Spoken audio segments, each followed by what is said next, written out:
Hello, Jam TV audience. Thursday night. You know what that means. Jam TV. How you doing? I'm Ed Train. We're in year 2, show number 2. That's number 54.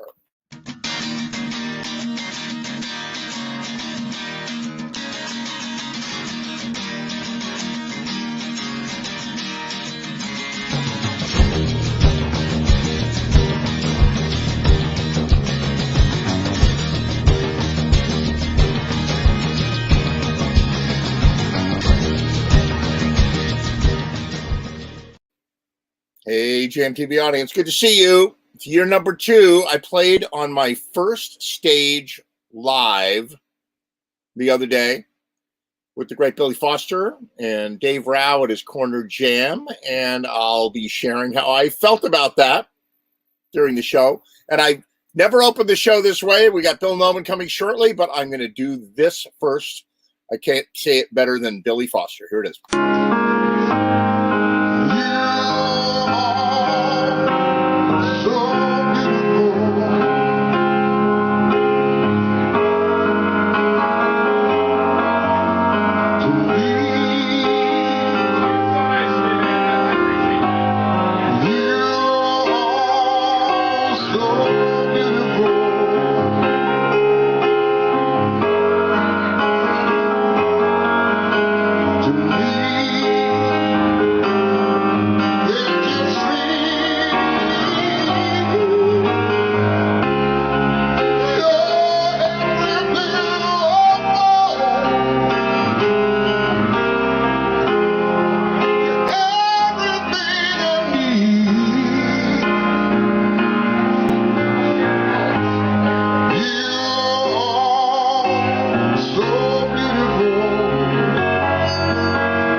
There it is. Billy Foster. Wow. What I felt, it was amazing to see people this Sunday. I played in Westport outside, and I think it's too early to be doing these things, but we were as careful as we could be. A lot of people wearing masks, and it was very strange seeing actual people and playing live people. It was great. It was great to do it, but I am still like, don't do it. Don't do it. It's too early. Connecticut is rebounding in the numbers now. But I did want to say to you two guys and to the Jam TV performers and audience, you are beautiful. No, seriously, I'm not trying to be funny here. It's been a year that we've been doing this, and I really appreciate everybody that's been part of this. Getting together and seeing people playing live and how much people want to do music is just very heartwarming. And I'm so glad that everybody wants to make music part of their lives by performing and watching Jam TV. And thank you, everybody. Thank you, you guys, for supporting this since the beginning. Right back at you. Thank you, Ed, because we don't have the technical expertise to make this happen without you. Neither do I, believe me. Last week on Will's Place, I unplugged the camera. You're so much closer to having the expertise than we are. Yes, you have much more expertise than we do. You were going live on your show Will's Place on Sunday night, and you unplugged the camera. And I unplugged the camera. So during the show, ready to go live, and it's black. And I'm during the show. Yeah, it was during the show. It was like I just started, and then suddenly it goes black. Somehow I don't know how I did it, how it happened. Yeah, at least we haven't had that. We've had a couple. We had a catastrophe once where we had to restart the show. No, that's what I had to do. Yeah, it was like just stay on the channel and I'll do it. We've had pre-records that you basically like took a better take, which is oh my god, that's anathema to what my belief is. It's just like throw it up there, and if it sucks, what's interesting watching Billy sing, aside from the fact that it makes you kind of fall over and land on the ground, is when you take a great singer and you put him in front of a band, the band rises up. Like, oh yeah, you better three steps up higher, And I think it's the same thing on JMTV. When you're on a night when, people are really good, it raises your game too, That's right. So it's been great for me to meet so many musicians virtually, and to get to kind of play with them, even though we don't get to do it simultaneously. Was that clip from The Duck? Is that where it was? That was at the Duck with Lee Henry doing karaoke. I normally don't even play karaoke on the show. Billy did such a lovely job on that. And he actually sent me that last week to put on the air. And then I think he dropped off early, and so I didn't play it. And so I thought, there's no better sentiment for all of this, for music and GMTV, and the fact that it even exists and keeps going. It's not me. I can't sit here and like, oh, let me push this button. It's like it's everybody, and it's the feeling of seeing your faces. But it was very interesting to play live and be like, oh, I can't like pause them. I can't, like there was something going, and I wasn't sure I would know how to do it anymore. It went okay. Yeah. But, a lot of people were there. It was a great time. And Ray Simonelli and Dave Rao and Wendy May was there, and it was quite a time. Kurt and Helen, and maybe there'll be some clips from that. I don't have any, but maybe there'll be some clips. What was it like to actually look people in the eye? It was strange because you talk to them for like 5 minutes, and then they're still there. Like you can't say, "Okay, bye now." Click. See you later. It is odd. It is very odd. It's the first time I've really interacted with people on that level in a long time, and it was fun. But it's funny. Every time I played live last summer, I did a couple shows with Soul Daddy up on a rooftop with very limited audience, and I came and played at Dave Rouse Street Thing in Westport on the corner of Main and Post Road, and I loved all of it. Believe me, I love live music, but I regretted it. And I kind of a little bit regretted this one. Now I'm watching the numbers climb again in Connecticut. People are saying, like it's starting to, like, we open the restaurants, but now everybody's getting sick. It's like already after like a week. So I worry that we have a lot of hope right now and a lot of optimism. Everybody should have that, but we don't have results yet.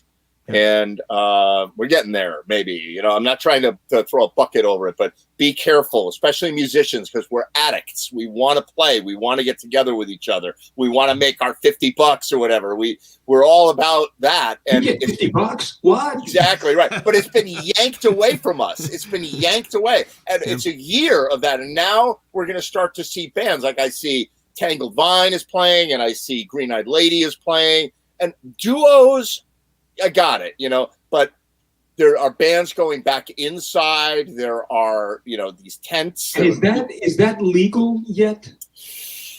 They just said, I had a long conversation with Ray and vocalizing though, like, because now it's okay. They just made it legal, and they've got rules, and the rules are the vocalist has to be 12 feet away from the audience. And then I hear that this band or that band played with a plexiglass wall in front of the band. But what you're doing, and it was interesting because I was talking to Ray for a long time about Ray Simonelli, but a long time about this yesterday.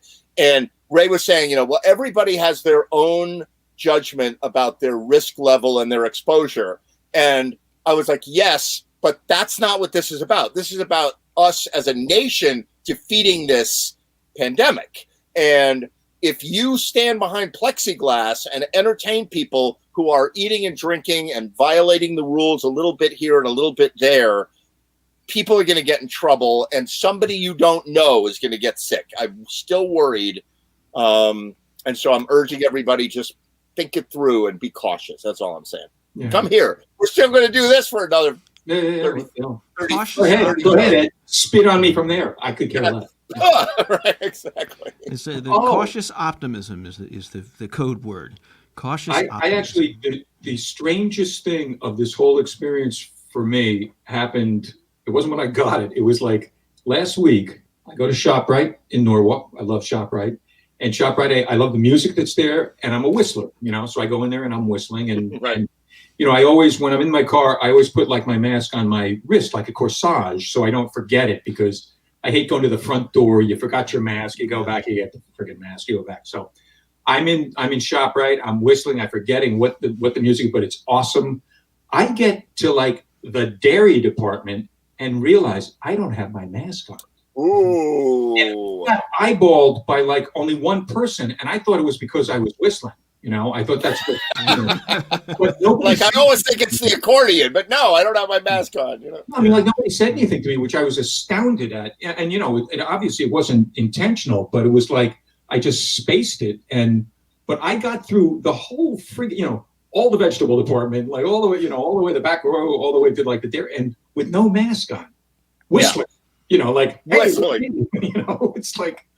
And how would that be if you went to a bar and there's music and you're feeling nice and loose and you're all hopeful that the future is going to come after all, and you got a drink and you got to take the mask off there, you're sitting at a table, whatever, and then you get up and you go to I forgot, and then after 3 drinks, forget it, so. Well, the answer to that is, move to South Carolina or Florida and it won't mean a damn thing. They'll be like aces. Exactly. All right, Bill Nolan. My recommendation, since we blasted your opening set, do 3 songs. We're not even going to bother you. Do 3 songs, and then come back and we'll talk a little bit, and then do another one. All right? Yep. Go for it. So I'm starting with the saddest song I know.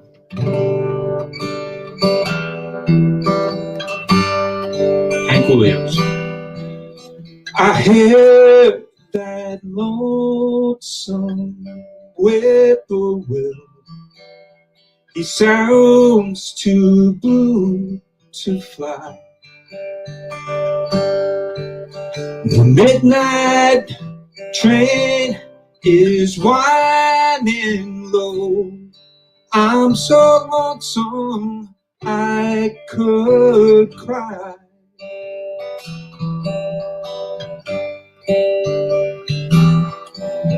I've never seen a night so long, when time goes crawling by. The moon just went behind a cloud to hide its face and cry.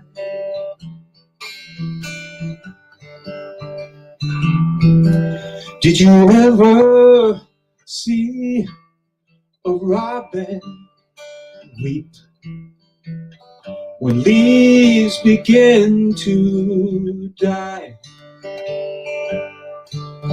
Like me, he's lost his will to live. I'm so lonesome I could cry.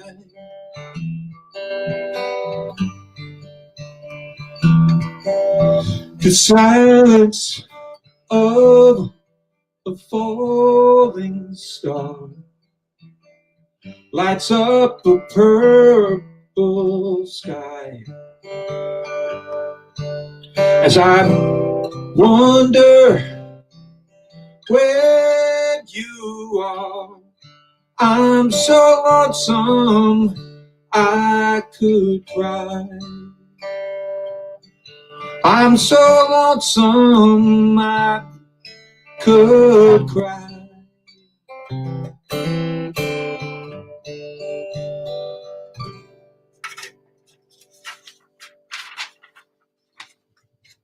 It's the lightning round. Okay, here's a song that I've never played before. A song by the band And it's off their first album, Music from Big Pink, one of the greatest albums of all time. And it's written by Richard Manuel, which is unusual because most of them are Robbie Robertson's, but it's called In a Station.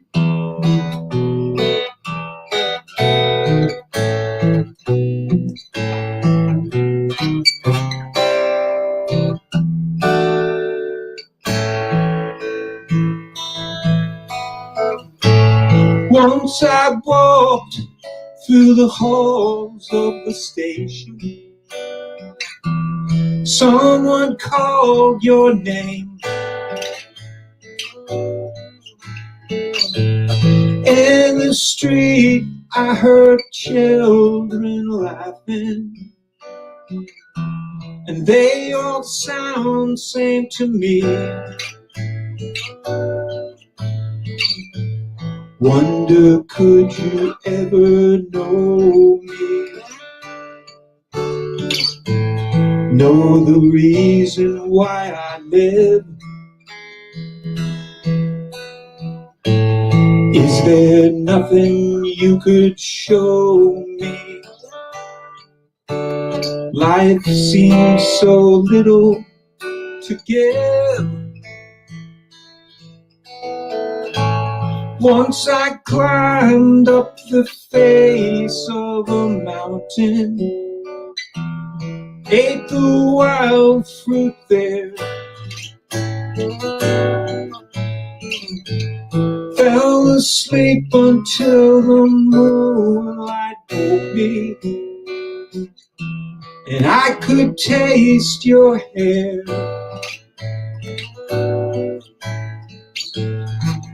In everybody dreaming, then the voice I hear is real. Out of all the idle scheming, can't we have something to feel?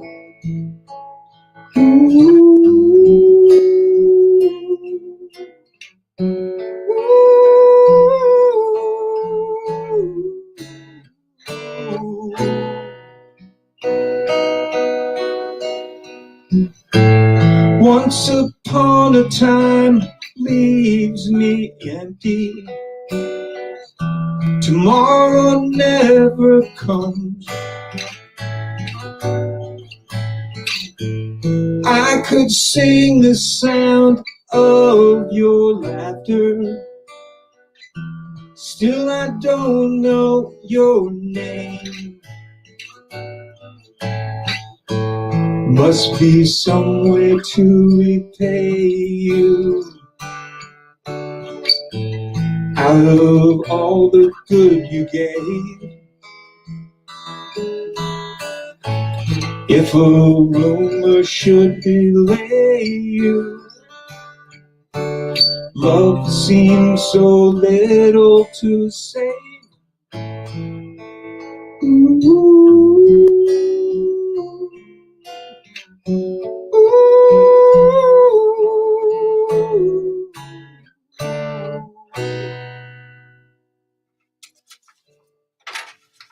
Now it's a toss-up. It's all a toss-up. The lightning round. That was some note you hit. I know I wasn't going to cut in, but that was some note. You went up there and you went for that note and you nailed them. Like, amazing. Thank you. Thank you.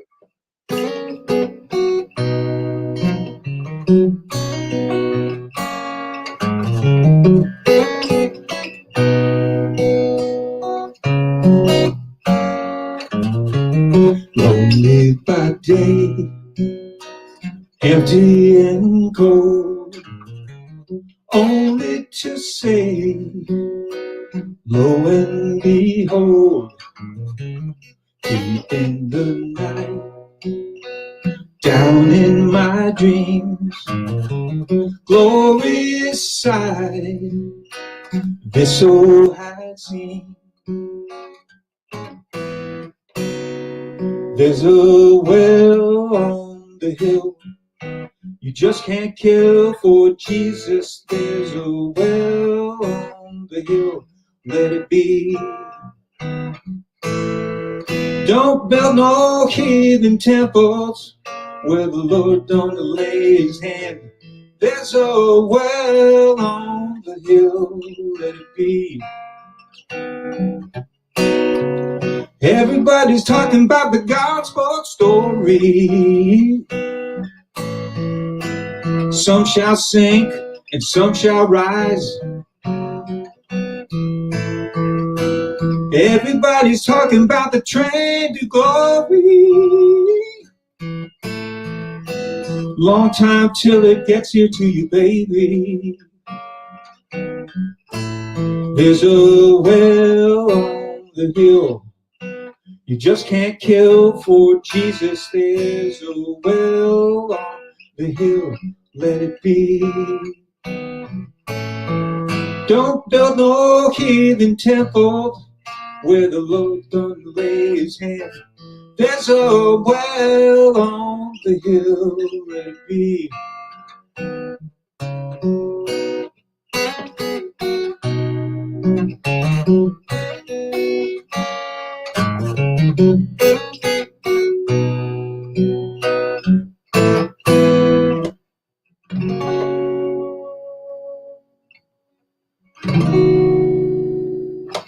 Love that tune. I absolutely love that tune. It's a great tune.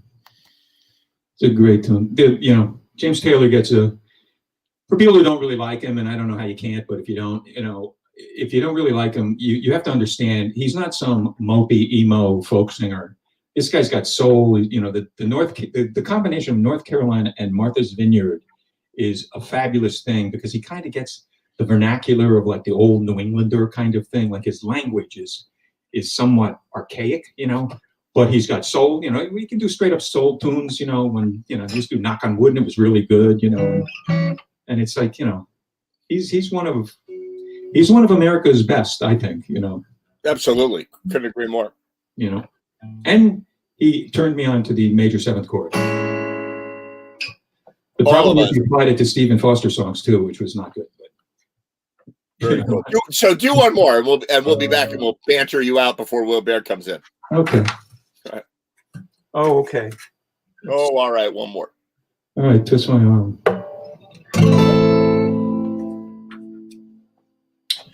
When I wake up early in the morning, lift my head, I'm still yawning. When I'm in the middle of a dream, stay in bed, float upstream, float upstream. Please don't wake me, no, don't shake me, leave me where I am. I'm only sleeping. Everybody seems to think I'm lazy. I don't mind. I think they're crazy, running everywhere at such a speed. Till they find there's no need, there's no need. Please don't spoil my day. I'm miles away, and after all, I'm only sleeping.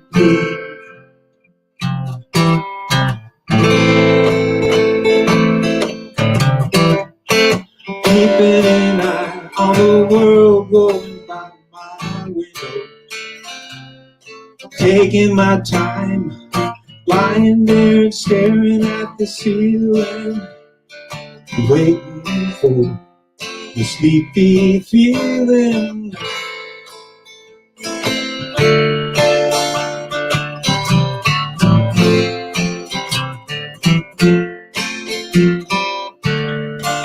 Please don't spoil my day.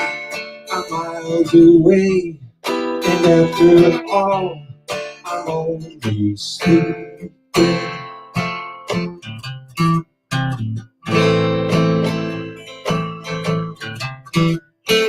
Keeping an eye on the world going by my window, taking my time. When I wake up early in the morning, to lift my head, I'm still yawning when I'm in the middle of a dream.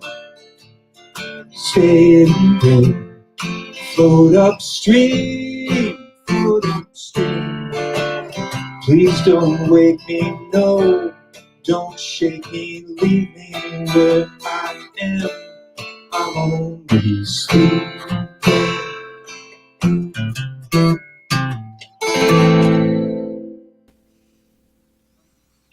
Very nice, very nice. Very nice. Yeah, it's funny when you're listening to somebody, you know, where the music has just got a great vibe, and you wind up relaxing, and you're not even following the lyrics. You're just kind of taking in the whole moment, you know, Yep. and your mind just kind of goes loose and goes wherever it wants to go, you know. And I was thinking, you remember how there was this theme on TV shows of the evil twin, right? So on you know, Star Trek, there's James Kirk, and then there's like the evil James Kirk. With the beard, the Spock with the beard. Yeah, right. Exactly. So what if there was the evil twin, but it's the opposite of evil, of COVID, right? So so it would make everyone, like, all the women would be beautiful, you know, and all the men would be more handsome and stronger, you know. And I we'd all did that back in live college, longer, so LSD. right? It was- You know, we'd all, everyone would like, you know, everyone's breath would smell like butterflies in the morning. And, Oh my you know, God, Will Baird's camera went black. What happened? Oh, we can't see you, Will. Sorry. Oh my God. Sorry, I just did the music. I lost it. I shouldn't have. It was Bill. I blame Bill. I blame him. Get in line. 1-800 blame Bill. You know, it's funny. You know, you live long enough in this world, and you have you know, super, you know, long-term friends, and then because you've lived long enough in this world, and you both, you know, you and your friend you're at a certain age, and you know, I don't want to be morose, but you know, I just got news that this friend of mine passed away. Like, I got I'm news sorry. at 30, and you know, I started doing the math. I've known him for 45 years. You know, I've known him for longer than many of the people, most of the people maybe that are listening. I don't know, but you know, and he had Parkinson's and dementia, and it was terrible. And it's a blessing in that weird way that you're rooting against someone living, you know, like it's strange, you know, you're sort of like, what would be the best for him? And the best for him would not to be in this husk, but to be floating with the butterfly breath and everything else, you know, like floating in Will Baird's world. That would be in Will Baird's fantasy land. you know.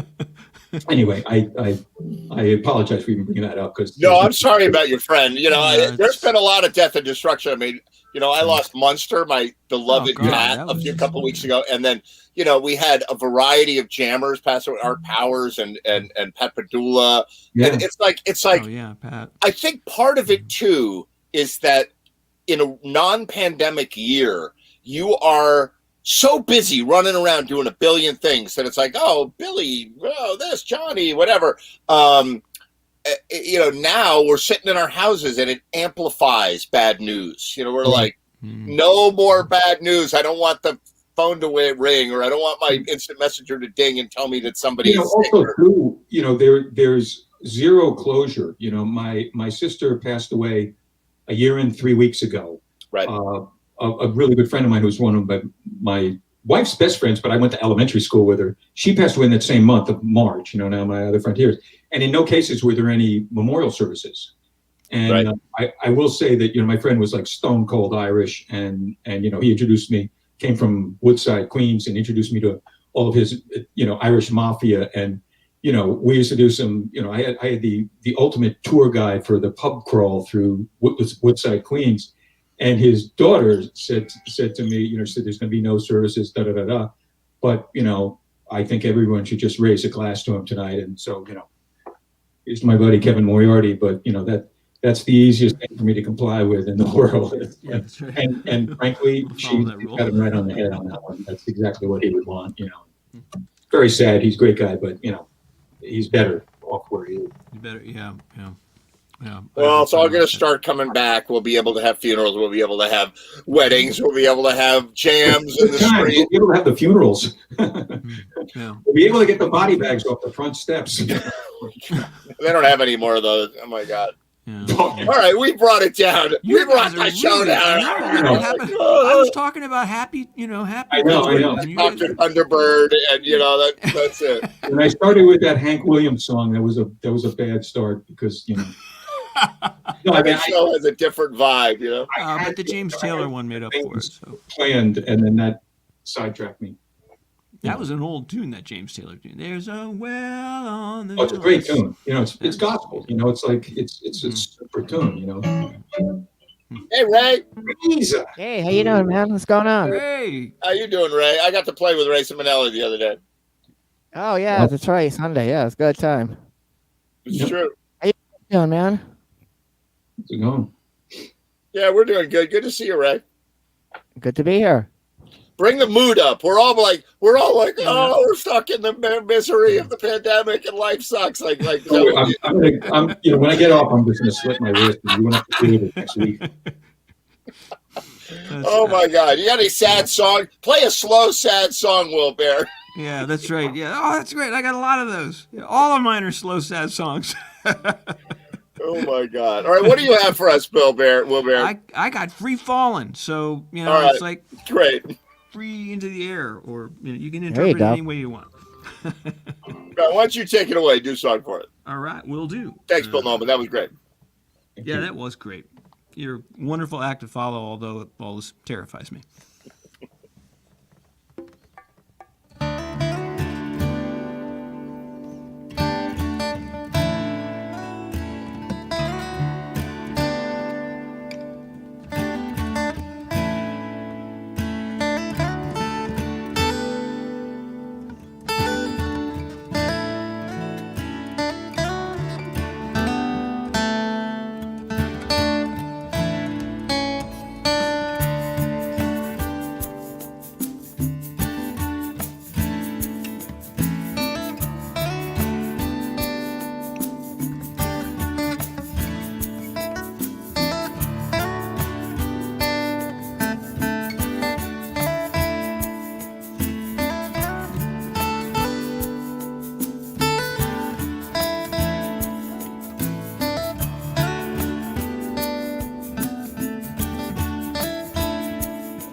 Virtually unrecognizable.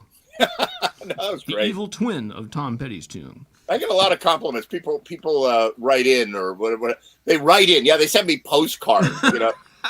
They write in. They teletype in. Postcards from hell. And they say that they really enjoy your acoustic stuff during Oh the man, show. thank you very much. There's our first happy moment of There the you go. night. There you go. There we go. We had a happy moment. Now we'll just try to maintain it. Yeah. No, it's good. What else you got for us? So I got Jolene from Dolly Parton. All right. So this is different, very different. Okay. Now, if I can just remember it, I figured I put the whole thing together yesterday, so now I got to remember how it works. How does this thing work?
Very recognizable. Excellent. And I did that song with Kurt and Helen on Sunday in the street in Westport. No way, really? I really did. That must have been a fun song to do, like at normal tempo. I mean, when Dolly Parton does it, she cooks. Yeah, no, we had a good time doing that. That was a lot of fun. Kurt and Helen are a blast, That must. How many people would you guess were there? It was not over-attended. It was dressed right, and we were in masks, and we were, a little bit worried about it. But everybody was being respectful, I think. It was probably a dozen musicians and maybe another 20 spectators, something like that that's good. over That's the course. that's And then, of that's course, like- there were people walking by and all that. Right. So, hundreds of walking by on the sidewalk. pass But through. Yeah. it was good to see people. And, as I said before, I just urge everybody to be very careful, be vigilant. Don't be overly optimistic. Let me tell you a story about my Segway riding with Steve Wexler. Steve Wexler got overly optimistic. He's like, I know how to do this now. And he fell and he broke his hip. And then I fell and ended up in urgent care twice. Okay. And because I'm like, no, it's child's play. You know what? The pandemic is not child's play. We all be really careful still. It's still for real. Yeah. And you can come to Jam TV and see us. We're here. We're still here. Well, I'm going to have 100 people in my living room on Sunday night because I decided instead of doing Will's Place in studio, which is just making me crazy doing this stuff in this dark little room, I'm going to do it in the living room. Nice. So I thought, it's almost like having like 50 to 100 people in your living room. And then I realized nobody has been in my living room for a year except for my son. Only one person. I was like, that's really creepy. I'll make sure I tune in and check that out Sunday night at 8, right? That's right. Yep, that's right. Yeah. Good stuff. All right, do one more, and then we'll bring our good friend Ray Simonelli on to do a few All songs. right. God bless Ray. When I used to coach high school bands, one of the things I used to teach the guitar players was don't look at your pedals, look at the audience, But now that I'm a guitar player, I'm always looking at my pedals. I can't help it.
Oh my God, you don't even know the significance of that song to me today. Really? Yeah. Oh, well, I can First of kind all, that's slightly- Guns N' Roses, "Sweet Child of Mine," right? Okay.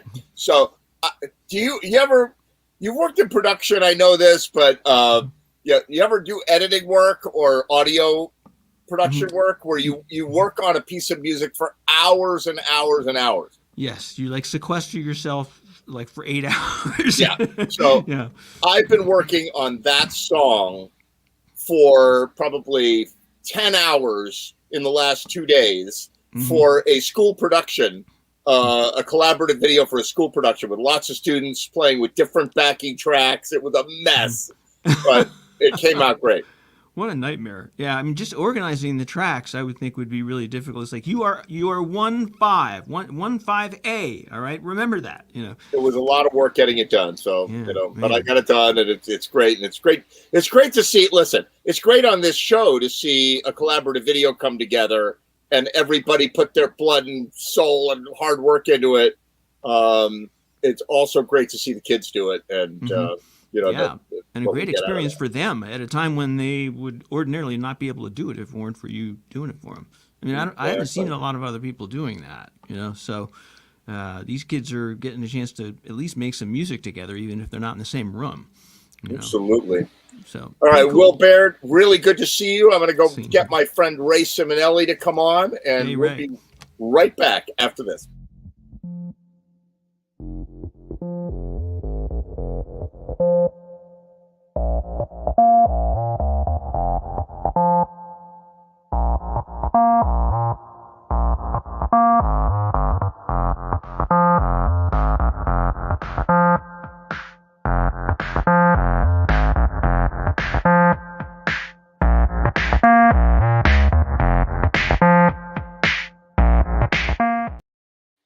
Ray Simonelli, how you doing?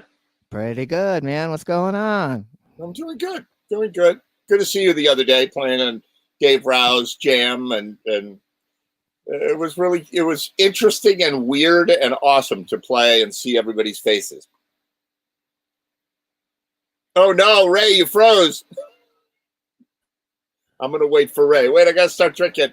Show brought to you by Dr. Thunderbird. I think Ray is gone. He's down for the count. Oh my God. I'm going to pour my Dr. Thunderbird and hope. Are you back, Ray Simonelli? I think I'm back. Yeah, I got the black swirly things. You went black for a minute. Your connection. Something wrong with that computer. I don't know. Anyway, so it was really great to play with you. I don't know if this is going to help or not, but it's not going to happen until next Thursday. But I put in for a request. I'm upgrading my internet speed. It's Optimum's offering something called gig internet, and basically, and you will know what this means far better than me, but right now I'm at the 400. It's going to 700. That's great. Thursday. Cross your fingers. Cross your fingers. It's not the computer. I know it probably is, but we're going to do a fundraiser and get Ray a faster computer so that he doesn't. Exactly. I was watching a TV show the other day. I was watching Modern Family. I've been watching. I don't know. There's nothing in that show that is anything like my actual life, but there's something stupid about it. It's like a family sitcom, whatever. It was kind of fun.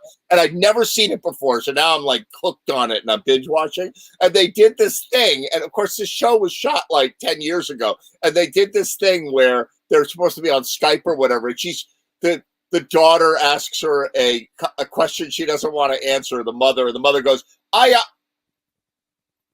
the daughter's like, I can see people walking around behind you. Like, stop it, Oh, awesome. Yeah. But I started new guitar classes yesterday. Oh, yeah? Yeah. 4 new ones in Darien, back to back from like 4 o'clock to 9 o'clock. It's great. Tell us about that in case anybody wants to come sign up for that. Ooh, you froze again. Ray Simonelli. Hold on.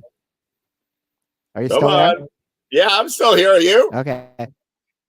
So tell us about Can you hear me? Yes, tell us about that. Yeah, Shane has this like company after school programs.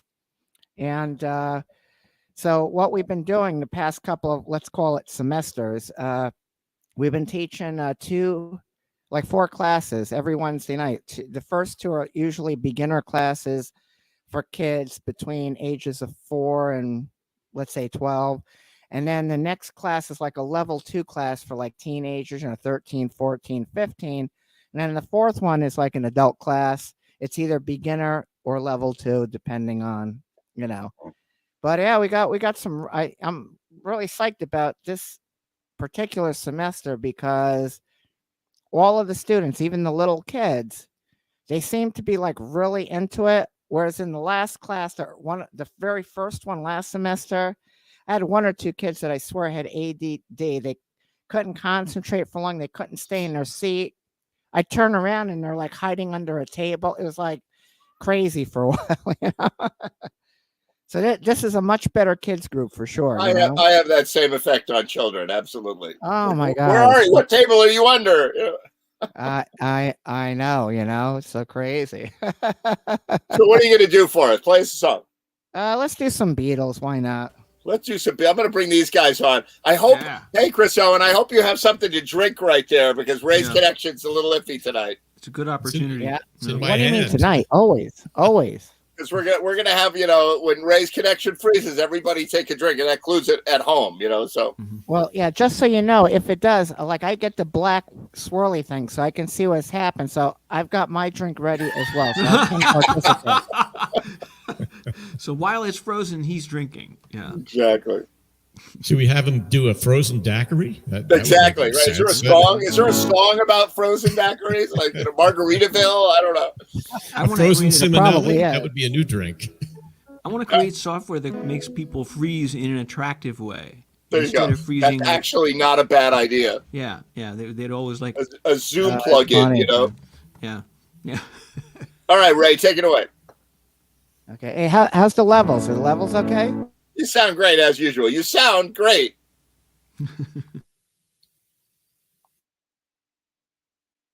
When you don't freeze, I think he froze. Everybody drink.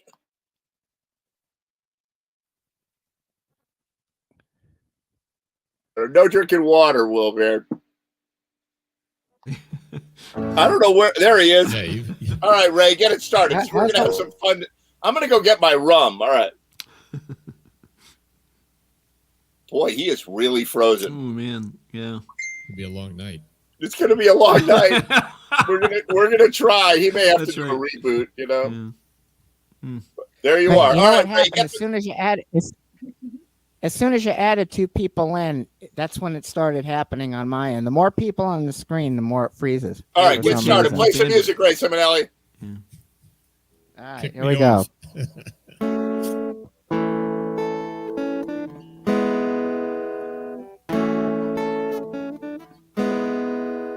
There are places I remember all my life. The some have changed, some for better, not for better. Some are gone and some remain. All these places have their moments.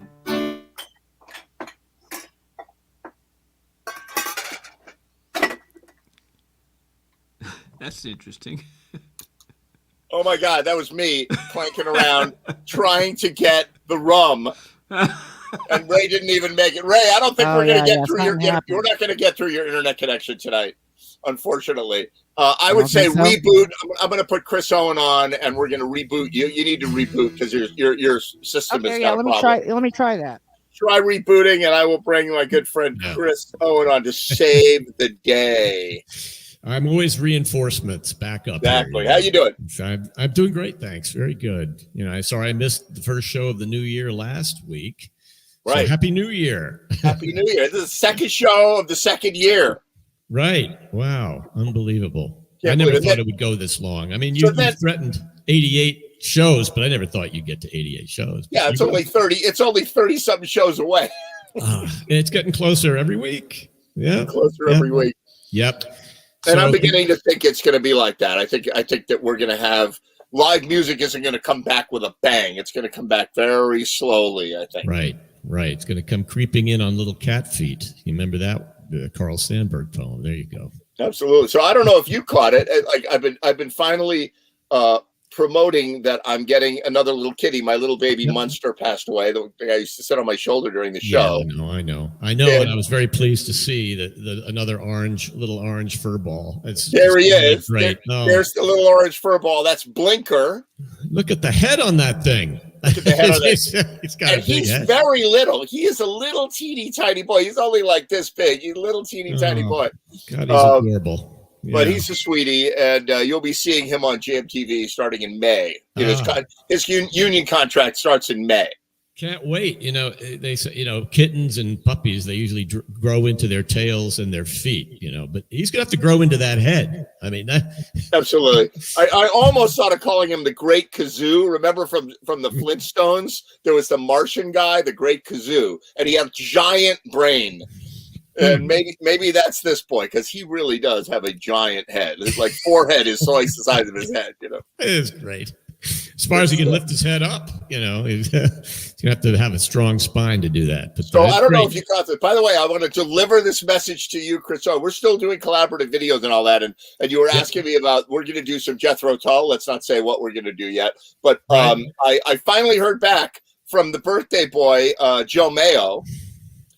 Because everybody was wishing him a happy birthday. So I sent him a note like, hey, man, happy birthday. Do you want to do that song by Jethro Tull? And he said, okay, first of all, it's not my birthday. It's a Facebook mistake. But second of all, yes, I want to do that song. So he's going to play the flute on that song. Oh, that's going to be amazing. The keyboard parts are a little involved, What are you saying? A little work to do, I know you'll be able to pull it off, no problem. I don't know. We're gonna find out. You got to wear a white suit with a red polka dotted tie.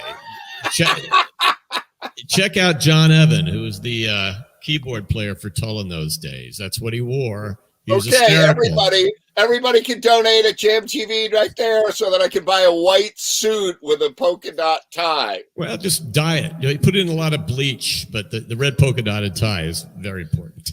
That sounds great. That sounds great. Yeah, looking forward to doing that. So yeah, I'll get you a backing track. Me too. I had learned it 3 months ago, expecting us to do it, and now time to learn it again. Exactly. I have to learn it again. Don't worry, we got plenty of time in the pandemic left to do collaborative music. I think you're right, unfortunately. Although I have my vaccinations, I'm ready to roll. I wish I'd known about the jam on Sunday. I might have made a cameo.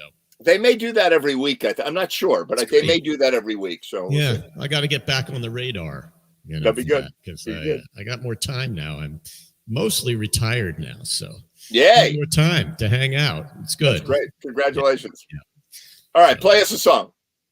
Okay, I'm going to do an original to start. This is called "A Sailor's Life," and it is it was inspired by the true story of The Perfect Storm. I don't know if you remember that; it was a big deal. George Clooney did the movie, and he went down in a rogue wave. But I decided to write. I wrote the song from the standpoint of the wives and the girlfriends who were left behind. I never really wrote a song from the perspective of a woman before, so I certainly don't pretend to be an expert in such matters. But this is called "A Sailor's Life," original.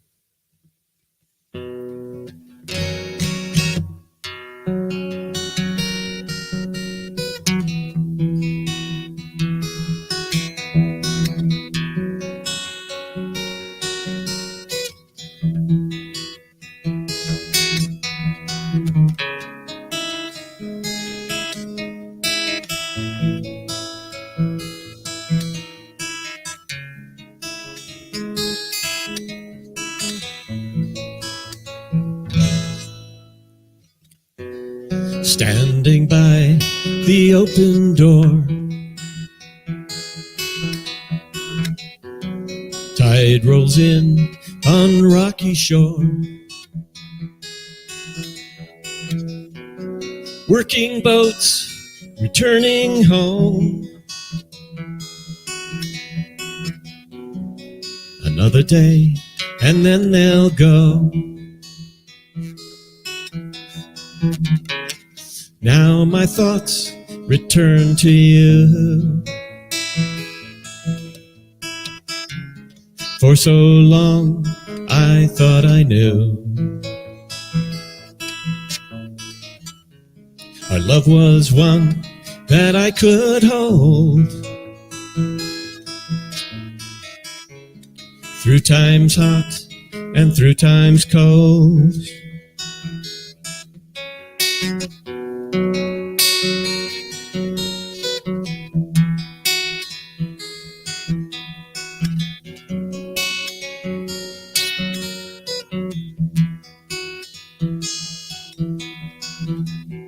They say the sea is unforgiving. Sailors wait, they take their leaving. Left behind, I watch them go, then turn around and walk alone. There's something in a sailor's life, reminds me of love's two-edged knife, cutting free the ropes that tie. Cut too close and say goodbye.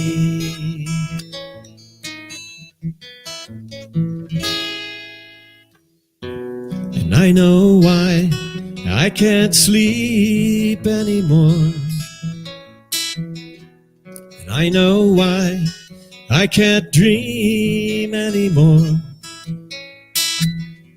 There is no time to believe anymore. I must move on, must move on, must move on. I must move on, must move on, must move on.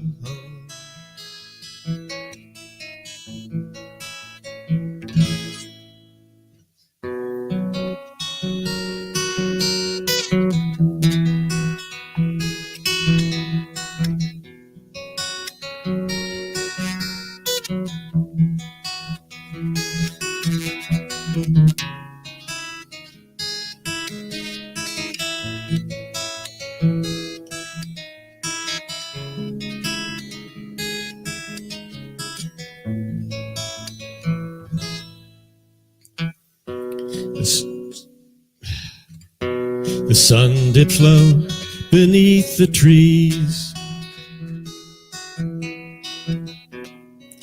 I wrap my sweater round my knees.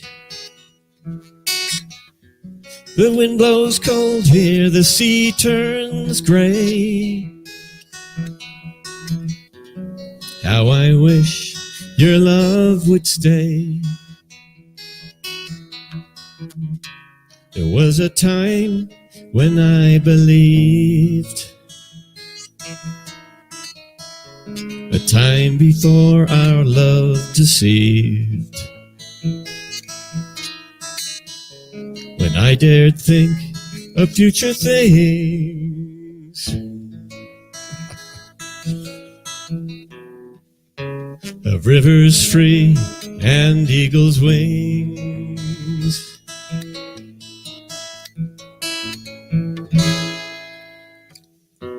And I know why I can't sleep anymore. And I know why I can't dream anymore.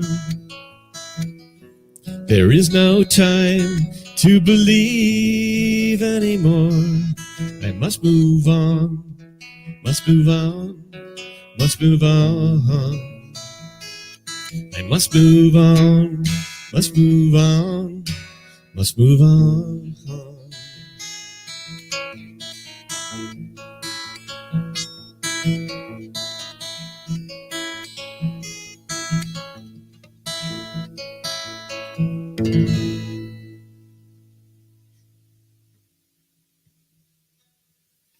Oh my God. You know, I had planned to take the phones off, but I forgot because they always slide off the back of my head. So I'm figuring out how I need a third hand right now. I know, I hate that. I When, don't like, have one. when something's going wrong while you're playing and you're like, And I'm keeping my head down like this so it'll stay on. I could feel it sliding off the back of my I saw that. And then I came on in the middle of your set because I thought that the song, you were like, da da da. And I'm like, oh, he's done. I'm going to tactfully come right in and be right there. And then, oh no, it's starting back up. So I was like, all right, I'll just sit here and act like I'm just enjoying it. Yeah. Right. Well, it was in mountain climbing, they call that a false peak. A false peak? Yeah. Oh, you think like you're at the top, but you're not. Oh my God. Let me tell you, I was on Pikes Peak in Colorado with my motorcycle and my friend. And you go up and up and up and you ride up and, they race that. Have you ever seen that? They like with race cars and with motorcycles, they race up to the top of Pikes Peak. My goodness. That's a thing. Like they do that every year. The Pikes Peak Hill Climb. It's famous. Yeah, and literally every year a car goes screaming off the road and like down the cliff. It's really bad. So I'm going around these roads and you're going up and you're going up and you get to the top and you're literally above the cloud. You're like, you are 5,000 feet above the clouds and you're looking down and you're like going around the turns like, oh my God, it's so high. And you get to the top and you're like, oh God, that's the top. Like there's a false peak and it's another 3,000 feet to the top or something. It's crazy. Yeah, well, it's a little tougher if you're hiking with a 40-pound pack. That's right. And you think you're there and you take a look. No, it's actually that peak over there. And you got to go down into this coal and then you got to climb up again.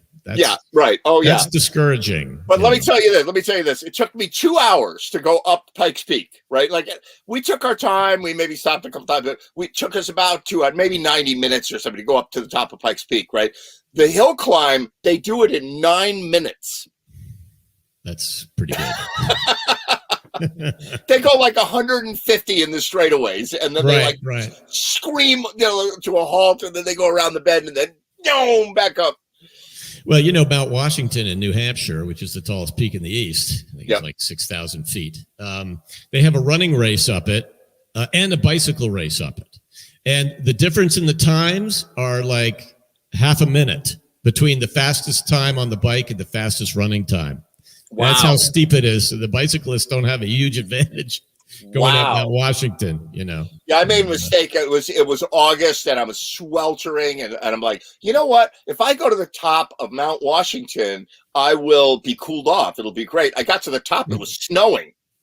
Yeah, right. Yeah. There's a weather station up there, isn't there? Yeah. You should have taken the funicular. There's a railroad that goes up the side of that mountain. That's right. I'm going to do that. I love that. Yeah. Whiteface is another one that, they built the toll. I don't mean to take too much time, but no, it's good. The WPA back in the 30s built toll roads up Mount Washington and Whiteface Mountain. Wow.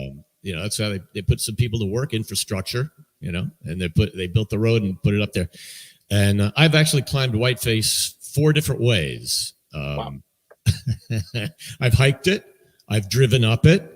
I took the chairlift. There's a chairlift up it, and then I skied up it on cross country skis. I can't even imagine. Really? It was much more fun coming down. I'll bet. My buddy and I, we obviously in the winter, and we got within about 100 feet of the peak, and we had to turn around. We couldn't make it the rest of the way because the wind chill was like 45 below. Yikes. The regular temperature was only 15 below, but with the wind chill, I started, these fingers are still here because we turned around. Wow. Yeah. Wow. Yeah. All right. Now play a song that will match that story. Yeah, it does. This song is called Desperate Man. There it is.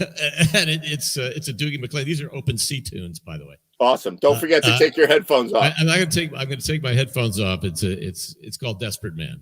All right. Awesome.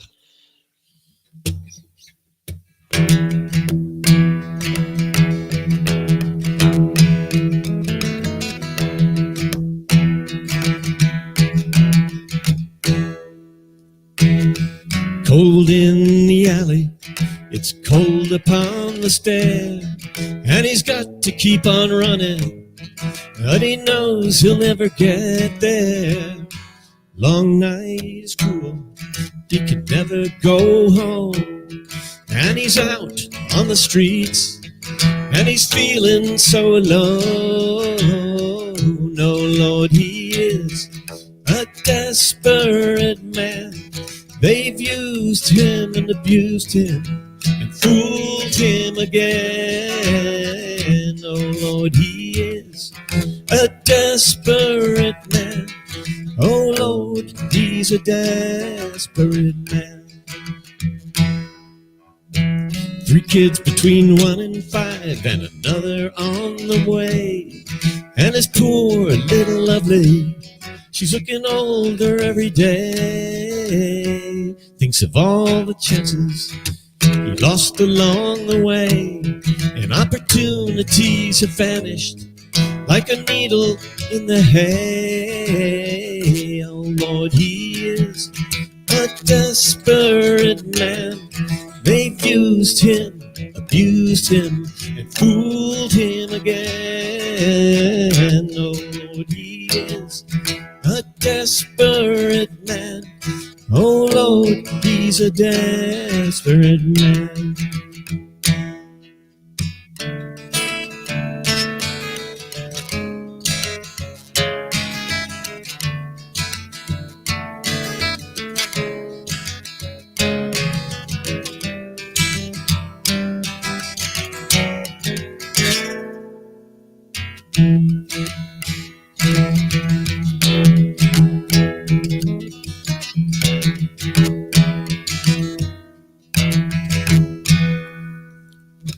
Streets running empty, and it's getting so late.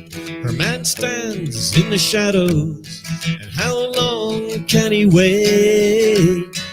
Cold consolation in a cheap bottle of wine, and his future fades and withers as he slips further in decline. Oh Lord, he is a desperate man. They've used him, abused him, and fooled him again. Oh Lord, he is a desperate man. Oh Lord, he's a desperate man. Oh Lord, he is a desperate man. And they've used him, abused him, and fooled him again. Oh Lord, he is a desperate man. Oh Lord, he's a desperate man.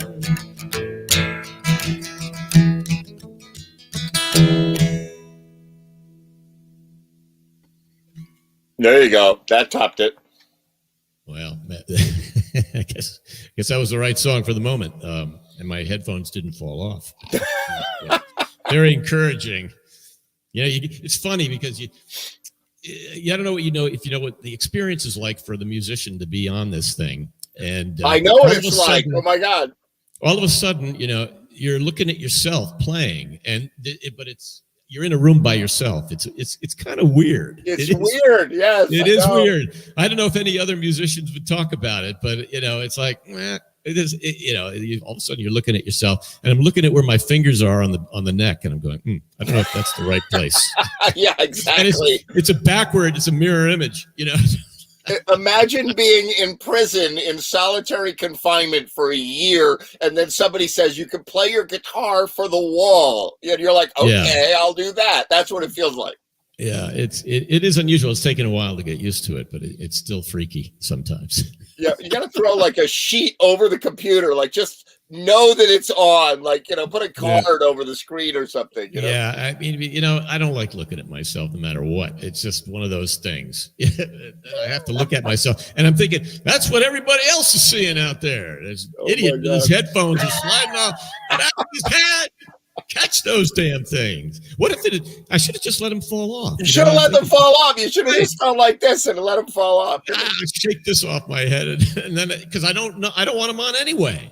So what am I thinking? You know, I thought maybe I'd become disconnected or something. What's funny with me is that I I put these headphones on, and they're DJ headphones, right? And so DJ headphones are different. First of all, they do this articulated thing. You see DJs, they do this, and then they're like, right? And because they need to hear the room to know what's going on in the room, but they also need to like listen to something else. So listening to the next record in the headphone. And so it has to be really, really tight on your ears. So this thing is like, really, really tight. And so I've had a couple of times where I'm out in Pennsylvania and my neighbor, because I'm wearing the headphones, so I'm shouting. I'm like, if I take my headphone off, I'm like, oh my God, I'm talking really, really loud. The reason is the headphones are on. I had a neighbor come over and bang on the door like, dude, it's 11 at night and you're shouting at the wall. Like, what are you doing? You're violating the decibel levels. Exactly. And I was like, God, in the middle of the show, I'm like, oh God, somebody banging on the door, Yeah, they're just not a natural thing. These when I've got these things, I didn't really shop all that carefully. They're just too big. They make me look like I got a pair of winter mufflers on my ears. Yeah, and they feel that way. And I don't like the sound under them when I'm singing, so that's why I like to take them off. Yeah, but anyway, that's it.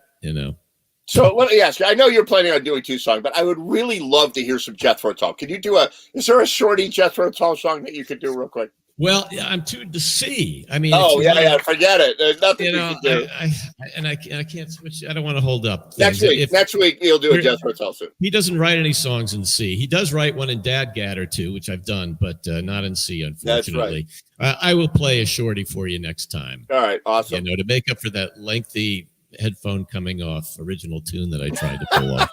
So I'll make it up to you. I promise I'll make it up. Oh my God. So here we got Ray Simonelli. How you doing, Ray? I'm doing good. I am optimistic that we got your internet problem solved for at least this evening. I hope so. I just did a reboot. We'll see what happens. All right, good.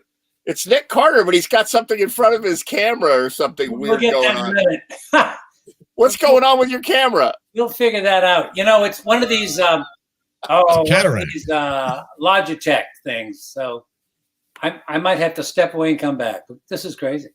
Yeah, it looks like you have a piece of tape over it or something. I know. Oh my God! It's the night of Gremlins. Chris Owens' headphones falling off. I can see you. Sort of. I got you there. The House of Technical Difficulties. Oh my God! Phil Schaap. Who Phil Schaap is? All right, Ray Simonelli, try to play a song. Let's see if we can get your internet connection to cooperate. Yeah. All right. Give it another try. Okay, here we go. Beatles. There you go.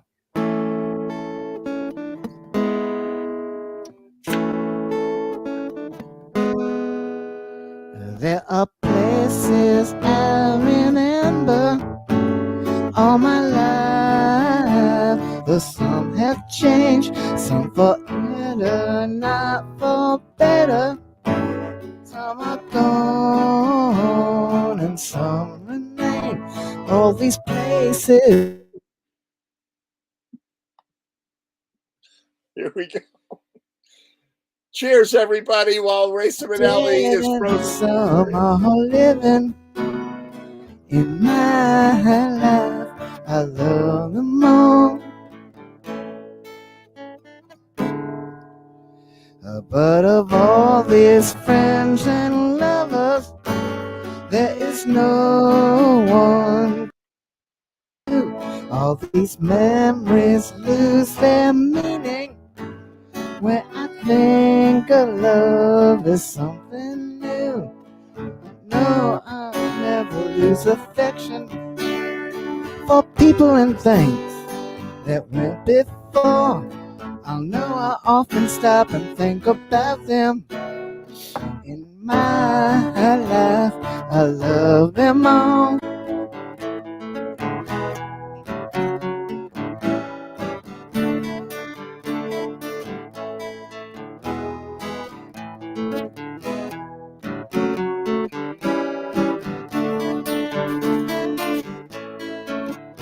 Though I know I'll never lose affection for people and things that went before. I know I often stop and think about them. In my life, I love them all. in my life. I love them all.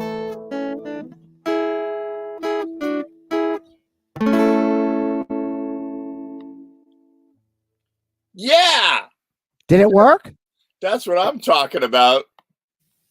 Nice Finally. work. That was nice. Really nice. Only one drink of Dr. I'm Thunderbird. gonna take a drink anyway.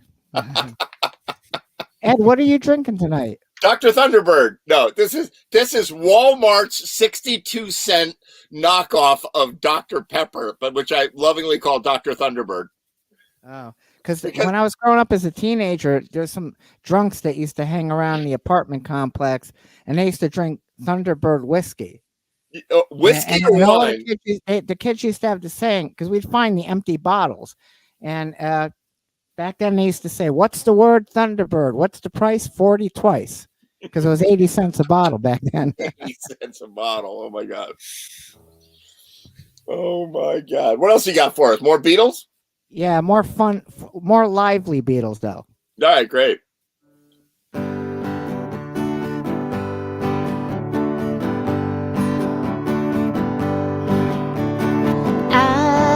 I should have known better with a girl like you. I would love everything that you do, and I do. Hey, hey, hey, and I do. Oh, I never realized what a kiss could be. This could only happen to me. Can't you see? Can't you see that when I tell you that I love you, oh, you're gonna say you love me too. Oh, and when I ask you to be mine, you're gonna say you love me too.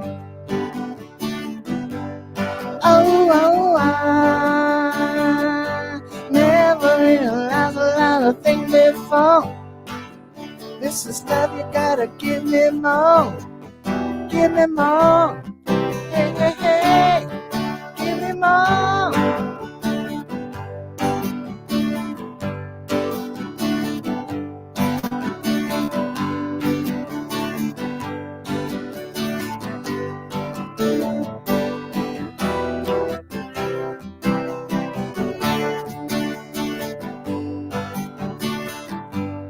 Oh, I never realized what a kiss could be. This could only happen to me. Can't you see? Can't you see that when I tell you that I love you, oh, you're gonna say you love me too. Oh, and when I ask you to be mine, you're gonna say you love me too. You love me too. You love me too. You love me too.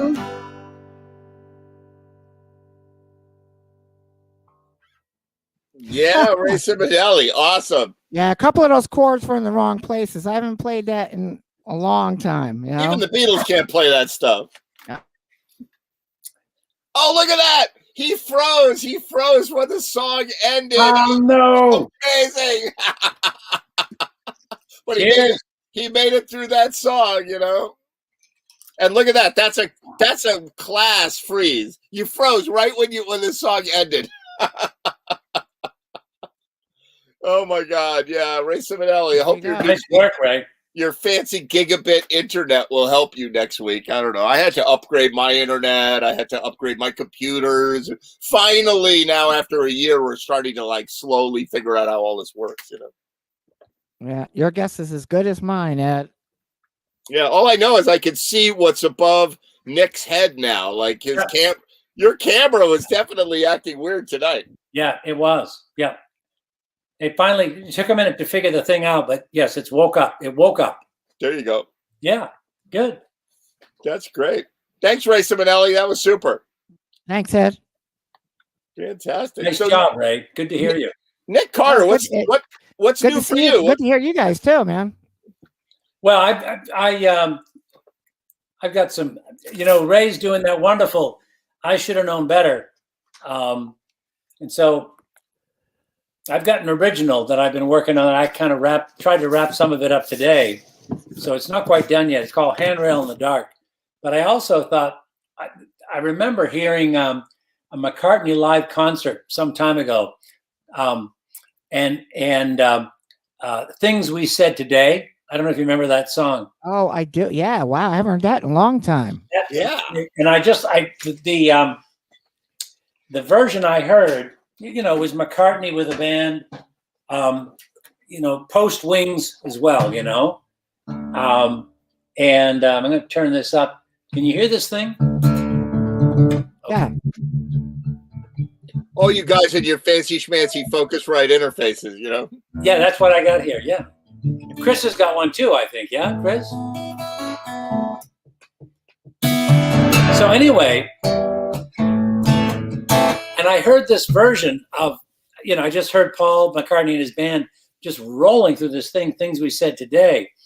And before he started singing, I just thought it's just a great riff, this A minor, E minor riff, this back and forth thing. And, you get that going and you can just sort of get, let me tune this thing up, sorry. If you get that going, you really can get a crowd moving. So I'm going to try Things We Said Today in a minute. But the first thing I'll do is I'll try this original called Handrail in the Dark. All right, cool. Okay. And basically, Handrail in the Dark is just a story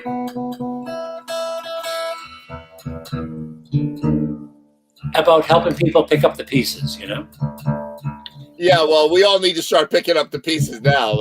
No, do we ever, Ed? Ain't that the case? Holy shit. Pardon my language, but holy shit. Here we go. Handrails in the Dark.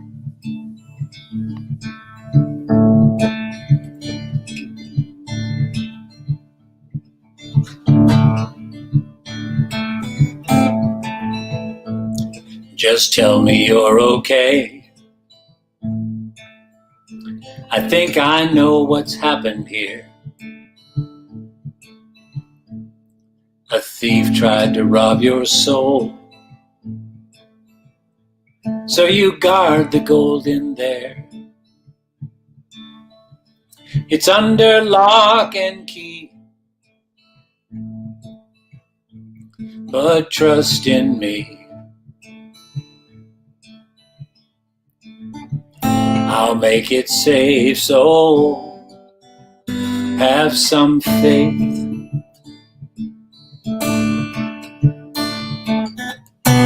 And when worry blinds your heart and faith falls apart and luck ain't in the cards, I'll be your handrail in the dark. Take you where you've never been. Handrail in the dark, you won't be afraid again. Handrail in the dark, reach across the space between. I'll be there. I'll be there. I'll be your handrail in the dark. We'll grow promises into living things. Build a home of stone and stories we believe, and meet in the middle and weed out the riddles. and leave breathing room for when we disagree.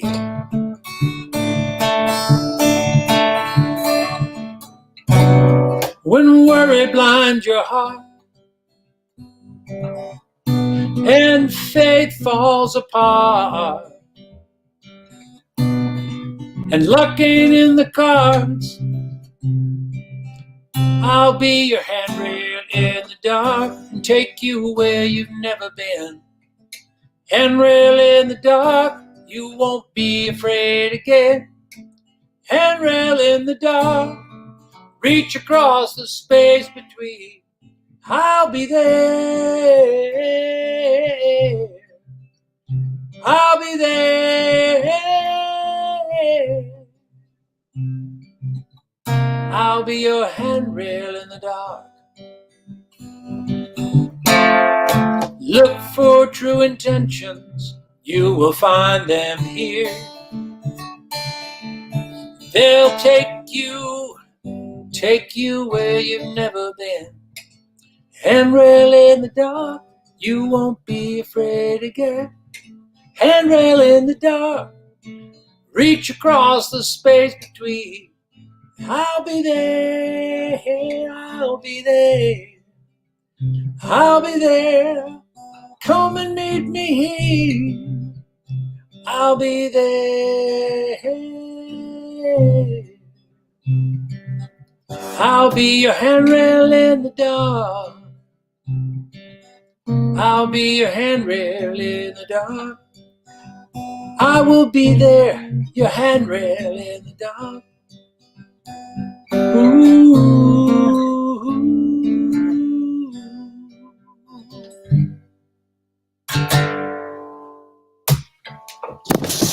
Kind of a different take on things.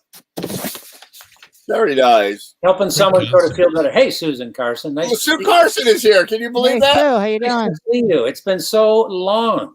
Woo! I think she's muted. Unmute yourself, Sue Carson. She's muted, but nice to see your smiling face. There you are. How you doing? Good. How are you? First, I saw like the New York Yankees are like are logging in, and then I'm like, wait a minute, that's Sue Carson. Whoa, That's Good the to Mets, see you. Ed. Good to see you guys. that's a great tune, Nick Carter. Really fantastic. Thank you. It Nice song. I appreciate it. Took a little work. It's different structure. Kind of not the same sort of thing. But it's still you. It's still very you. You know, you have a very unique Nick Carter way of putting songs together, and you can tell that it's one of yours. You know, That's much appreciated, Ed. Thank you. I really appreciate that.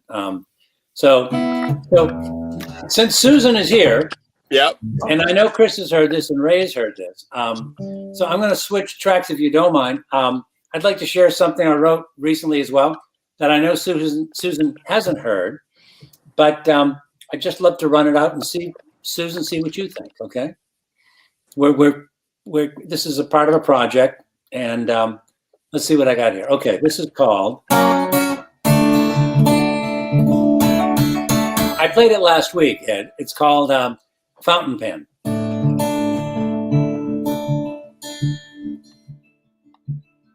Don't hate me for the words she made me write. She's been talking to herself all night. Her trembling hand is steady now, thoughts coming clear. But she's writing you one last souvenir. I am her only fountain pen. The birthday gift you gave her back then.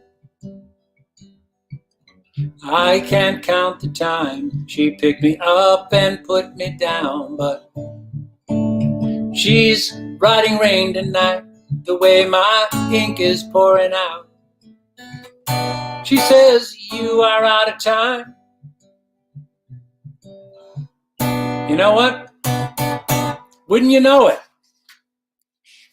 Let me get my lyric sheet. You forgot your own song. I love I'm going that. to hear this right. I love it when people. It's amazing. I applaud your courage to admit that because I saw your brain going, oh my God, what's happening? You know, I won a songwriting contest in California once on a song called Don't Let Go. I got halfway through the song and the train went right off the tracks. And I said, folks, I am so sorry. I've got to start this again. And I said, you know, my dog Penny said, you know, you're going to fuck this up tonight. Just give me 30 seconds. I have the lyrics just over here. I'll talk to Sue Carson in the meantime. What's going on, Sue Carson? Oh, what's going on with Sue Carson? Well, it's really weird. My friend Kelly is over. We just went for a nice walk, Right. and we're watching you on my TV, and I'm watching you also on my phone, and it's delayed. It's like, Oh yeah, it's really, yeah. Any source is all messed up. The internet is a weird place. yeah, it is. It's nice to be here though. It's good to see you guys. I don't normally stay up this late. You look great. Have you been riding your big motorcycle? I've only had it out once. What about you? All right. So I literally had 3 feet of snow on the ground at one time here in Pennsylvania, and my bike was under a tarp under this giant amount of snow. And when I took the cover off it, the windshield had cracked in half because of the weight of the snow on the tarp. Oh my God. So I just ordered a new windshield, and it got it here, and I got to put it on. But my regular bike is in California, stuck in a storage locker, and we're hoping maybe in early May to get on the bike and ride up to Yosemite and the Olympic Peninsula. You know, I will have had 2 shots by then, and my friend who had COVID, my riding partner, had COVID, and they're going to give him a booster or whatever and fix him up. So Nice. we're going to be hopefully okay. And then of course in May, like I've got to plan my motorcycle trips around this guy now, right? This is my new little guy who's coming in May, and he's like a little baby. He's living with his mommy now, and so as soon as I'm ready, we're gonna go rescue our bikes and get them out of LA. How about that?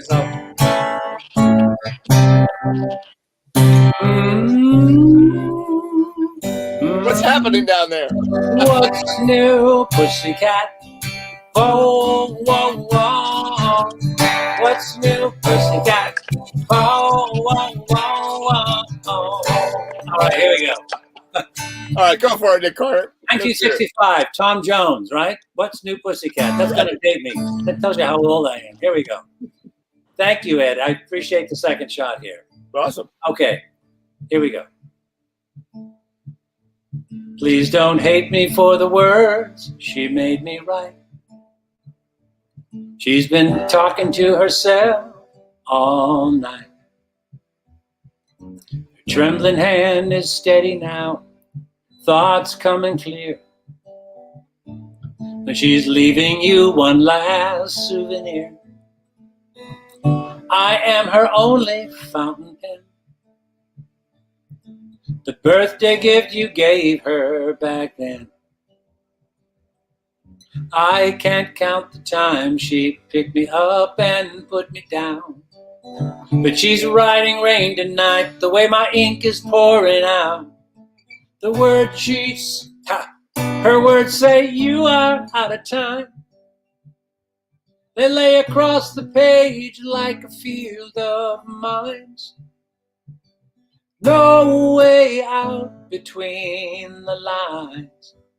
I can't stop her from writing it's the end. I am just a fountain pen, like a jet black arrow flying from her hand. I signed your name the day you traded wedding bands, and Italian summer postcards, late night letters back in school, notes of devotion like 2 crazy loving fools. But tonight she's asking how it all went wrong, drawn lines straight to all you could have done. Question marks and margins hanging heavy, so cold. Exclamation point closing in to take its toll. Her words say you are out of time. They lay across the page like a field of mines. No way out between the lines. I can't stop her from saying it's the end. I am just a fountain pen.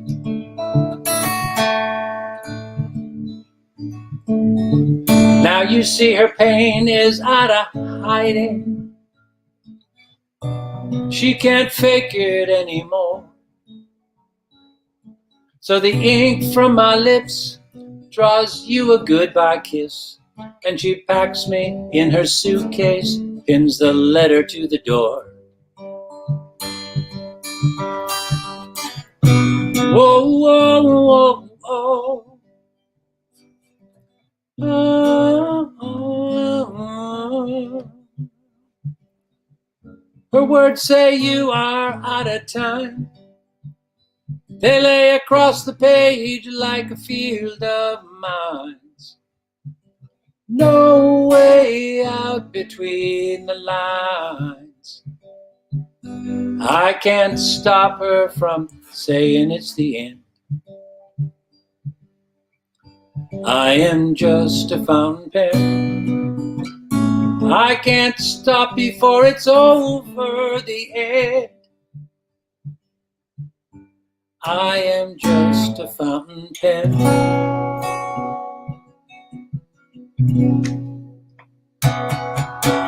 So there you go. So Susan, it's been so long since I've seen you, and we've traded thoughts during the open mics in the past when we were together. I like that. So that's one I've been sort of working on, and it's very melancholy, but I thought you might enjoy hearing it. You know, I love melancholy. Oh, it's great. I love the words. So what are you working on? I've written a couple in the last year, but not really that much. Just been learning new covers and just doing other stuff, I guess. Really just doing more art. Yeah. Been playing on Wednesday nights with my duo, me and Dee. Yeah. And Where are you doing that? I just go over to David's and we play at his house. Just a half hour. We do it live on Facebook Wednesday nights at 8, and then just like doing little half hour things. But that's it. I haven't been doing much. Ed, if you don't mind my asking Susan just a quick question. No. How does it work on Facebook? I've got this song, a bunch of others, and now that I've upgraded my camera capability here, I've been thinking about going online as well. How does Facebook? Does Facebook transmit pretty well for you? Oh yeah. We really haven't had any problems with it at all. We set up an event and just say that it's going to be Facebook Live, and then when it comes time, we just hit start and we're live. Off you go. Okay. Yeah, it's easy. Okay. Yeah, that's my experience too. Until the whole thing catches fire, then. Yeah. Okay. I mean, we've done 220 hours of live music in the last year on Jam TV, and it caught fire about 10 times. Oh my Is that right? Okay. But it's all part of it, you know. It's part of the. We're gonna look back someday and be like, remember when live streaming didn't work perfectly, you know, during the pandemic? Right. You know? Right. Sure. Yeah. Hey guys, I gotta bounce, but I'm gonna tune in on my TV and watch Kyle or whatever's going on. Really nice to see you. Thanks for coming. Great to see you. Super good. Come and play sometime. Stay well. Stay well. Stay safe. There it is, Sue Carson. You know, good stuff. So Nick, you were going to actually do another song. What did you? Yes. What was the substitution song? This song was "The Things We Said Today" by the Beatles. Oh yeah, why don't you do that? All right. Well, I'm happy to if you got bring it on, and then we'll bring Kyle on. Sure. So this was the one I was telling you about that I tuned in, and anyway, I played it on the, had it on the car stereo, and this thing just took off, and it's this pattern. I don't know the words. I've got it right here, but anyway, this thing. Drums, bass, back singers. Anyway, here we go. You You say, sorry, you say you will love me if I have to go. You'll be thinking of me. Somehow I will know. Someday when I'm lonely, wishing you weren't so far away, and I will remember things we said today. You said you'd be mine, girl, till the end of time. These days, such a fine girl seems so hard to find. But someday when we're dreaming and deep in love, not a lot to say, then we will remember things we said today. Me, I'm just a lucky kind. Love to hear you say that love is love. And though we may be blind, love is here to stay, and that's enough to make you mine, girl. Be the only one. Love me all the time, girl. We'll go on and on. Someday when we're dreaming deep in love, not a lot to say, then we will remember things we said today. Me, I'm just a lucky kind. Love to hear you say that love is love. And though we may be blind, love is here to stay, and that's enough to make you mine, girl. Be the only one. Love me all the time, girl. We'll go on and on. Someday when we're dreaming, deep in love, not a lot to say, but then we will remember things we said today. Then we will remember things we said today. Things we said today. Things we said today. The thing just rolls. It's like, I suppose, who the hell, thank you very much. You just got to wonder how these things got born, Abbey Road, late night, whatever, You gotta That's a great wonder. song. You gotta wonder where the good stuff. So wait. So what is that song? Like what? That's Called Paul. things we said today. That's Paul McCartney from later. It's a Lennon and McCartney song. Oh, it's a Lennon McCartney song. Yeah. I'm quite sure. And as I said, I was listening to a late vintage live Paul McCartney concert, and obviously they just jazzed it up. And when I say jazzed it up, they just revved it up with a lot of rock and a lot of high orchestration. And I must say, it sounded pretty infectious, and it caught my ear. And it had none of it. Sorry, what? Not Right? yet. I looked it up for you. Yeah. Paul McCartney was on a boat in the early 60s with Jane Asher. Ringo Starr was there with whatever girl he was with at the time. This was before he was married. Yep. And they had a wonderful time out on the boat. And he wrote this on the boat. And it was just, in simplest terms, they had like a lot of great conversation. It was a wonderful day on the boat. And that's how Things We Said Today came about. And then they recorded it in 1964. Thank you, Ray. And it was on the Hard Day's 64, Night. wow. It was on the A side of the Hard Day's Night album, and it was on the B side of the Hard Day's Night single. I'll be damned. It's a great song. So I cool. love that middle B section. This is totally wild, unexpected. But I can't write. I think it's like a bridge that goes around twice. I don't know Sorry? if I can explain it. The B section. It's like maybe it's a bridge, like two bridges. Like Yes, that yes. Yeah. There is. If you're talking about Someday When I'm Lonely, right? one. Yeah. Yeah, the C, they completely. go. It jumps up. C, right? They use it once, twice. They use it 3 times. Oh, okay. Yeah, it's really unexpected, but it fits so well into the song. As he Great would song. say, as McCartney would call it, the middle 8.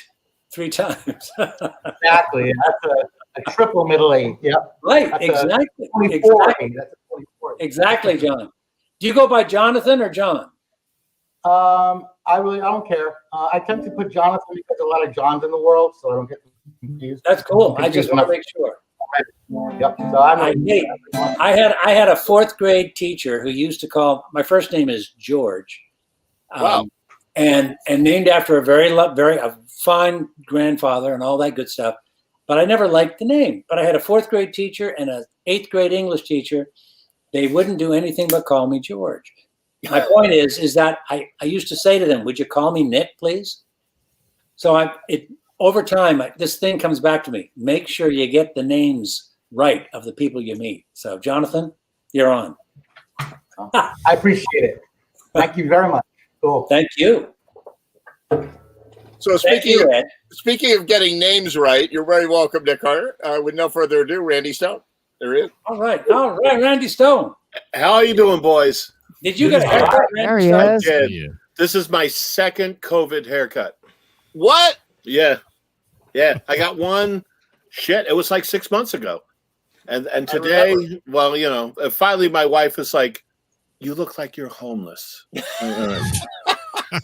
I've got a giant ponytail growing. No, you've been sporting it, man. I know you have. Yeah. I had it down the other day. I was out at the thing in the street. I'm like, I'm wearing my hair wild, like I'm Nick Nolte in what was that movie? Anyway. Well, as many can relate, there are higher powers, and suddenly when you get that kind of line, all right, yeah, I can go get my fucking haircut. All right. No, I'm growing it. I am growing it until the pandemic is over. Over. You are going to look like the dude from The Big Lebowski. That's right. I'm growing it until they say, why is anybody wearing a mask? This is stupid. Jesus. What's the conditions? At least 20% of the population is going to be, my precious freedoms, right? Yeah, because wear a fucking mask. It's going to wreck your fucking freedoms, which means the virus will always propagate and mutate. It just, I'm sorry. Well, you know what I was thinking the other day? Maybe it's really great news because the common cold is a type of coronavirus. Yeah, that's right. So they may have just wiped out the common cold. Like when we finally get to the other end of this, you're like, nope, can't get a cold anymore. It is actually funny you say that. I was talking to someone the other day and said, the only benefit of COVID is I've been under house arrest. I don't go anywhere. I wear a mask, blah, blah. I haven't had a cold or a sinus infection in a year. And I always get those fucking things. Try running a jam. You run a jam. It's like you might as well be a kindergarten teacher. You're a petri dish. Every bass player with a cold comes out and he's like, hey, can I play? No, I'm fine. I'm better. Me. So for the future open mics, though, Ed, should we bring our own microphones? Yeah, right. Exactly. No, you have to have a little mic that you wear everywhere. I don't think he's joking. I think that's exact. If you're a real singer, absolutely, you should bring your own mic. Right. I remember during flu season.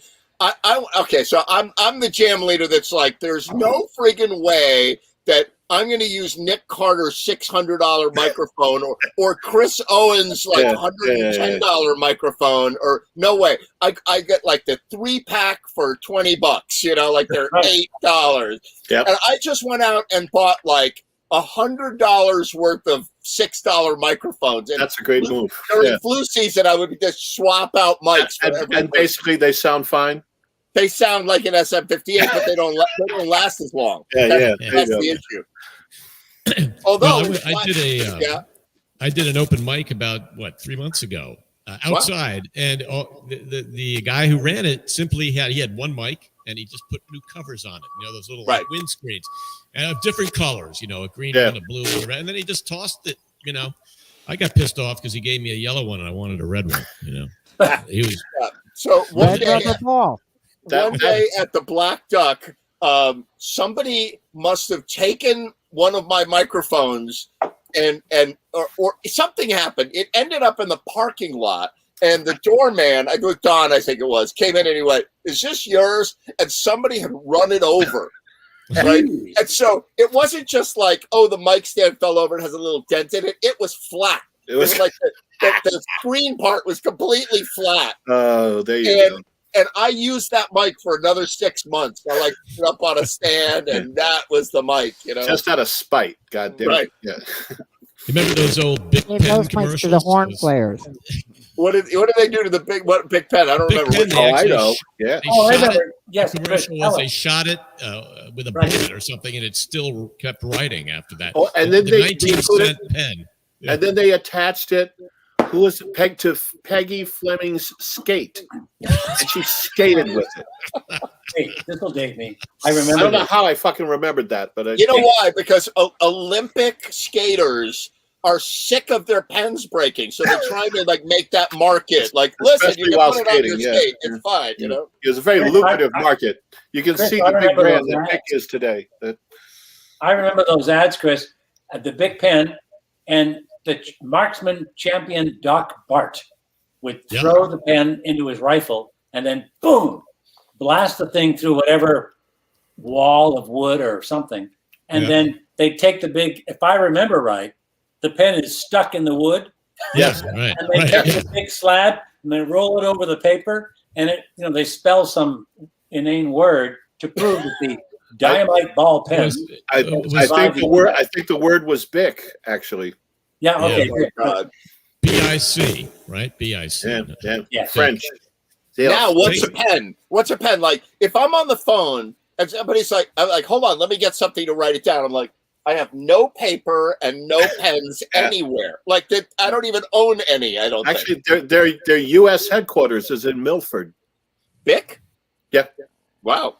It's now you have to write this name down. It's on 1 Bic Drive. Good. They were a client of mine for a while. I'd write it down, but I can't find a pen. I did some business with them. Very, very Bic. forward-thinking company. Very, Interesting. Interesting. no, not really. Stultifyingly boring. Yeah. Oh my God. All right, Jonathan, you got a guitar there? I do. I have a guitar. I'm going to take a chance tonight. I'm going to go away from the standard acoustical stuff, how shitty my life is, and play something completely different on electric. And I'm going to try this. I'm definitely taking a risk because I don't really have it down completely. I'm going to play Tony Iommi's solo in War Pigs. All right. So, that's different. I'm going to sign off, gentlemen. I'll see you next week.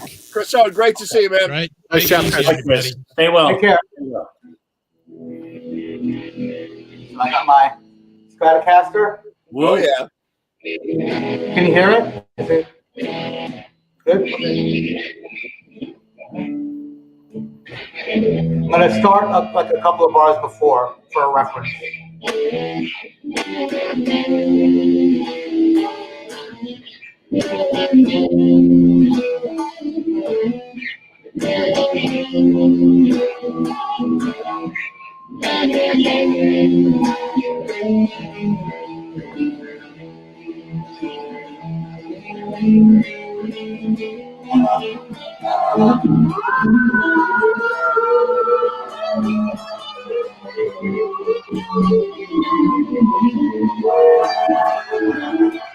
All right, you know what? There's a fire outside right now.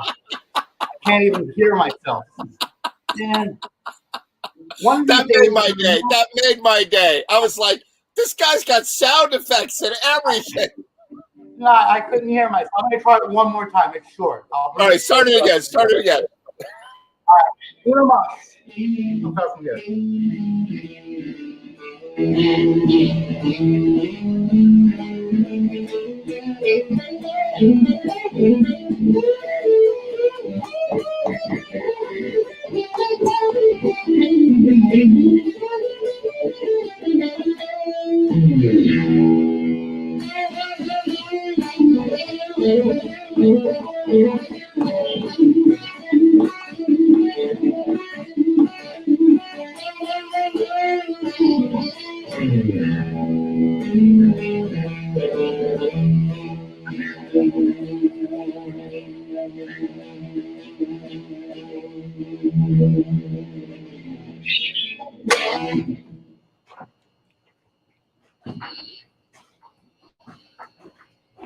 Good? That made my day. First of all, the song is cool. It's awesome. Great song. And I was like, what is even happening down there? I know. I got my own special effects post-production studio outside. That's what I thought it was. I thought you were Yeah. playing a backing track. I'm like, whoa, No. this is Yeah. taking me back, man. You know? Yeah, I'm with Ed on that one. I thought you were pulling all kinds of magic out of that thing. No, I'm just trying to keep it simple here. It Definitely, still I'm going to sounded move one day and have a studio because I can't do a studio here. It's too loud. But anyway, Yeah, thanks right. for hearing me.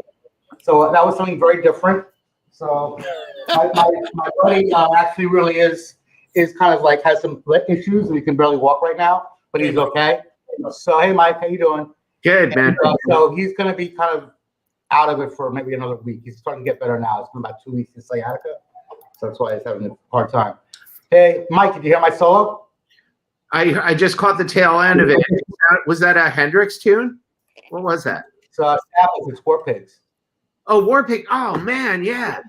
Yeah. I want to hear more, man. I want to hear more. You got to watch the rerun with the fire trucks going by outside his window. It Yeah. was so loud, like I can't Yes. even imagine how loud Yeah. it was there. You couldn't recreate it if you paid. Yes. Yeah, I was like playing it. I'm like, okay, I'm getting it. This is tough. And then all of a sudden, boom, a fucking huge, another fire in Park Slope. Every It 10 was minutes, a good. fire. We liked it. Yeah, well, thank you. Appreciate it. That was great. That was really good. So you're not going to play the other song because it's too loud? I don't have another song right now. Oh, I thought you More. said you had another one. Yeah. More. No, the other song I'm working on is not ready yet. So I'm not going Right. to do that one. That'll take 10 years and I'll get there. But I'm Well, working hang on it. out with us anyway. You know? Absolutely. So yeah, definitely. I really enjoyed that, and I love a good like tonight is the night of the screw up. Like Nick Carter was not Nick Carter. Chris Owen was playing. His headphones are falling off. Like I love that. You know that this is live TV. I can only imagine Yeah. what like Lucy and Ricky were going through Yeah. back in the olden days trying to Yeah. mount a show. And With they no look as technology. polished and professional as they do, and it's live. You know. Yeah. We don't look polished at all. You know. And Hey he- Kyle, you want to play some songs for us? Oh, I'd love to. Yeah. That'd be great. Yeah, here, I got 2 covers for you today. What are you gonna do? You can play covers. What's Yeah, the first yeah, one? yeah. This first one's called My Friends. And All right. yeah, let's do it. Can you guys hear me well?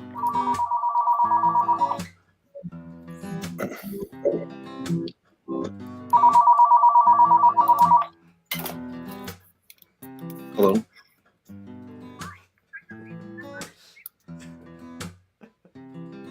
Alright.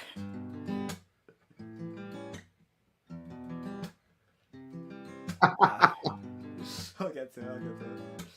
I wanna play guy for a little and show my own thighs for a little. I wanna feel alive for a little, and I don't wanna die for a little. I wanna feel sane for a little, know my own brain for a little. Maybe I'd smile for a little. I did that shit a lot when I was little.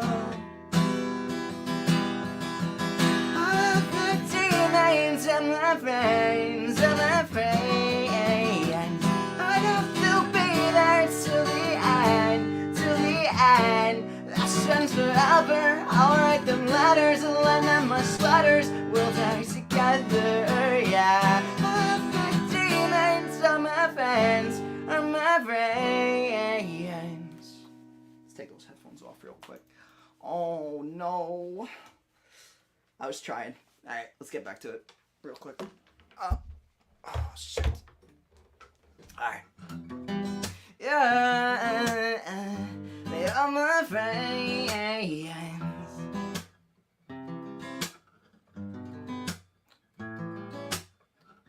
I hope I feel free when I'm older. Find a little peace when I'm older. I hope I still sing when I'm older. Hear the bells ring when I'm older. I hope I find time to be sober and drink a lot less when I'm older. I think I got a lot on my shoulders.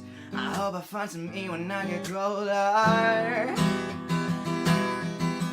But my demons are my friends, are my friends. I don't feel be there till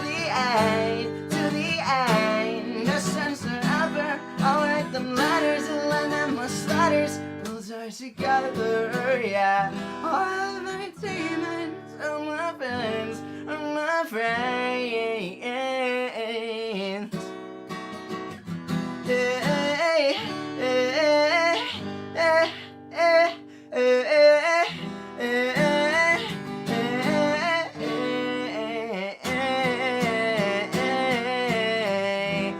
all of my demons are my friends, are my friends.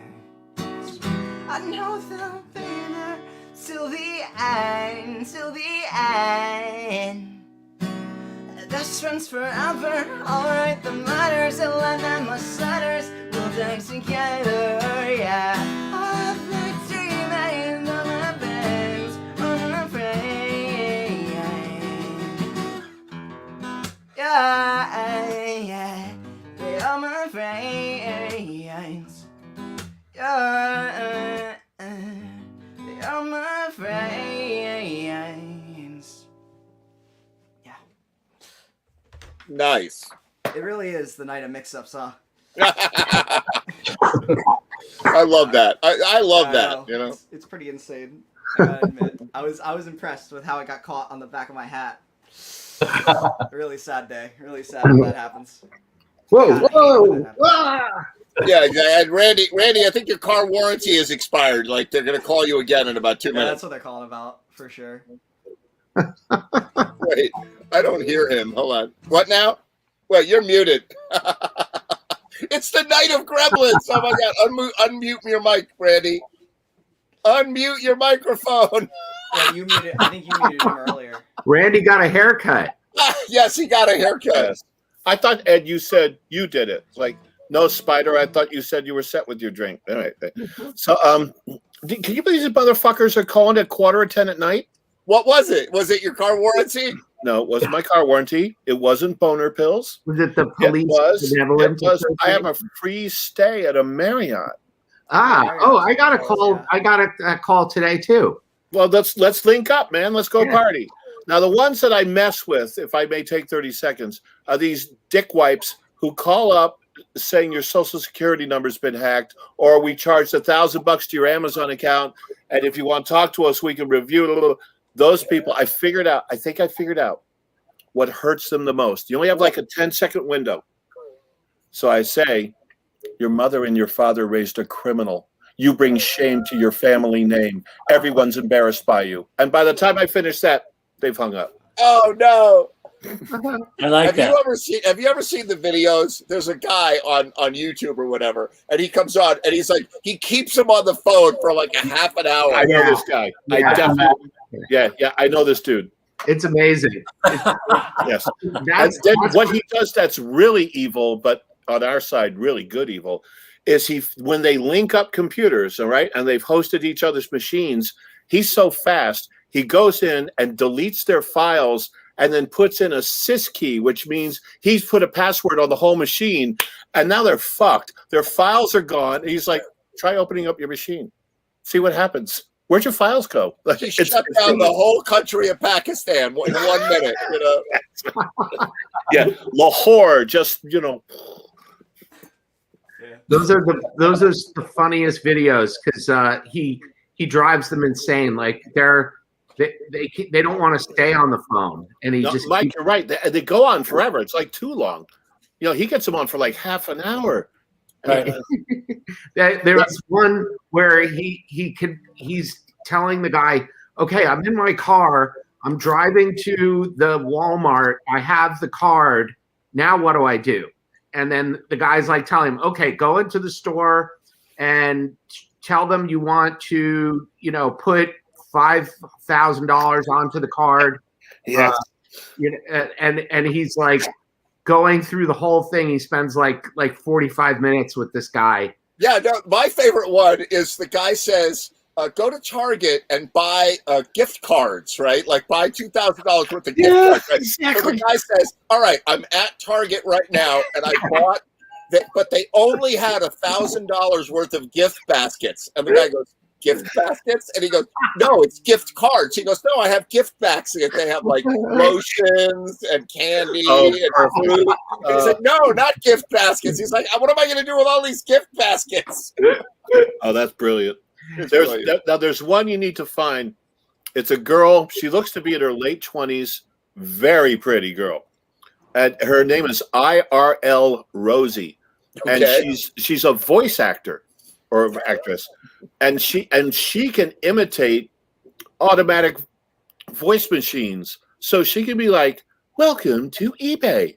Press 1 for you want customer service. You know, you just purchased 5 gift cards from Best Buy. But and she pulls it off masterfully. And of course, these douches are, they follow along for a long time. IRL Rosie, Mark, somebody All right. write that down. You Let won't me be tell you what disappointed. I took away from everything that you just said to me, Randy, right? Everything you just said about her and everything. Yeah. You are a voice actor. Oh yeah. Well, one could argue. Not a good one, but I mean, you're definitely a voice actor. Yeah. There's a reason I had a career in marketing research and not, but yeah, right. Okay. So now what's actually going on here is Kyle is trying to play music. So What is this, a music show? I think it is. I'm not Fuck. sure though. all right, Kyle, do another Kyle. song. All right. Come on, All right, Kyle. Kyle, let's hear it. First. Kyle, you know I'm a fan. Come on. All right, let's do it. This is called 1 Week by I think it's Bare Naked Ladies. I think it is. Yeah. That's it. All right. It's been 1 week since you looked at me. Dropped it in the silence and I'm angry. 5 days since I laughed at you and said, get back together, come back and see me. 3 days in the living room. Realized it's all my fault, I couldn't tell you. Yesterday you've forgiven me. And I sit back and wait till you say you're sorry. Old and now watch the hoodwink. I make you stop think. You think you're looking at Aquaman. I summon fish to the dish, although I like the shally swish. I like the sushi cause it's never touched a frying pan. I like wasabi when I bust rhymes, big likely and rhymes, because I'm all about value. Bert Camford's got the mad hits. You try to match with, you try to owe me but I bust through. Gonna make it tick and fake and lick a sneaking naked shake. I like vanilla, it's the funnest of the flavors. Gotta see the show cause then you'll know the vertigo is gonna grow so dangerous. You'll have to sign a waiver. Getting no pity for thinking funny when you're mad. So you know not to smile though I feel bad. I'm not gonna get laughs and I'm doing wrong. Can't understand what I mean, well you soon will. I have a tendency to wear my mind on my sleeve. I have a history of losing my shirt. It's been 1 week since you looked at me. Threw your arms in the air and said you're crazy. 5 days since you tackled me. I still got the rug burns on both my knees. It's been 3 days since the living room. We realized it's all your fault, not a moment too soon. Yesterday you just smiled at me. Now I sit back and wait till you say you're sorry.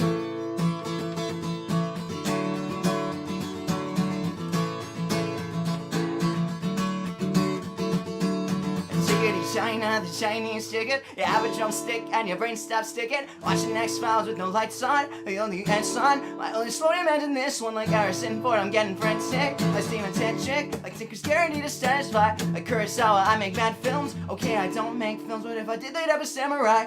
Gonna get a better set of clothes, tiny kind of nails, and tiny irons always flying off the backswing. Gotta get in tune with Sailor Moon, cause that cartoon's got the boom anime bass that make me think the wrong thing. Get a little bit for thinking funny when you're mad.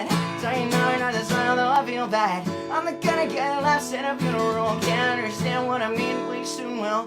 Have a tendency to wear my mind in my sleeve. I have a history of losing my shirt. It's been 1 week since you looked at me. Threw your arms to the side and said you're sorry. 5 days since you laughed at me and said, oh, you just did what I thought you were gonna do. 3 days into the living room. We realized we're both to blame, not a moment too soon. Yesterday you just smiled at me. Now we say back till we say we're sorry.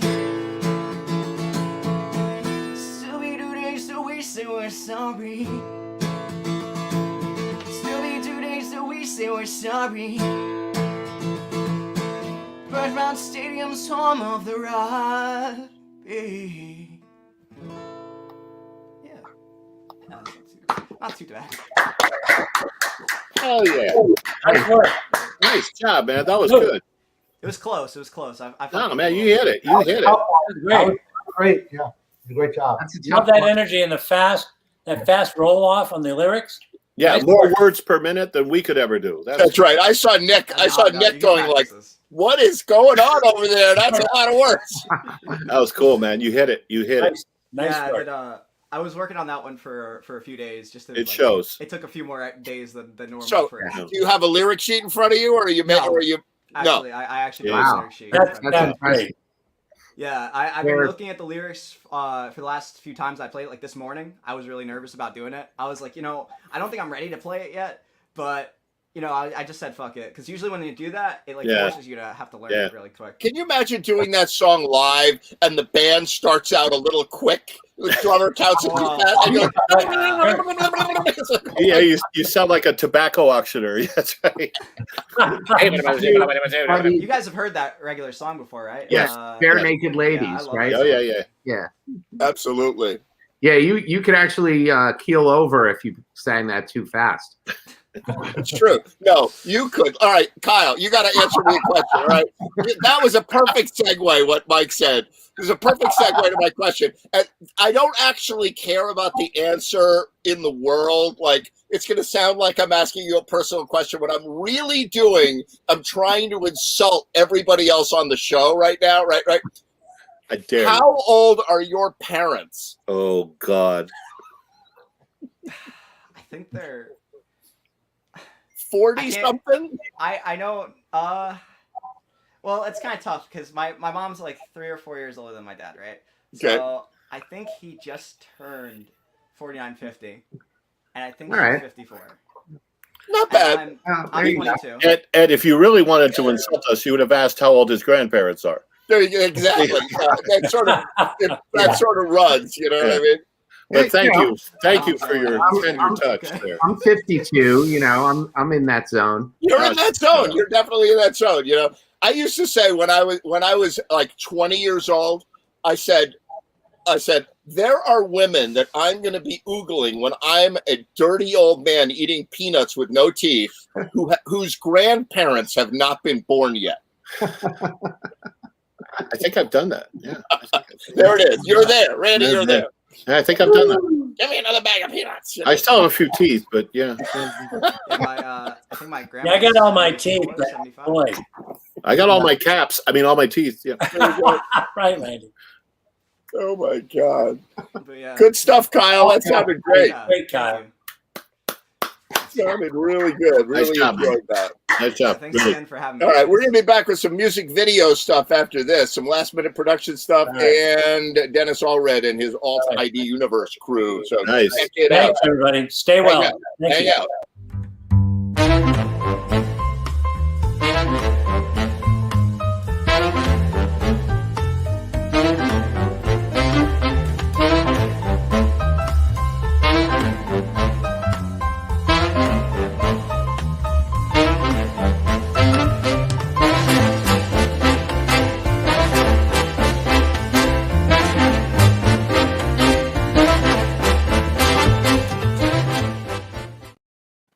There you go. Hey. That's what our music sounds like to Kyle, okay? Yeah, no shit. Absolutely. Yes. Sounds like Bach.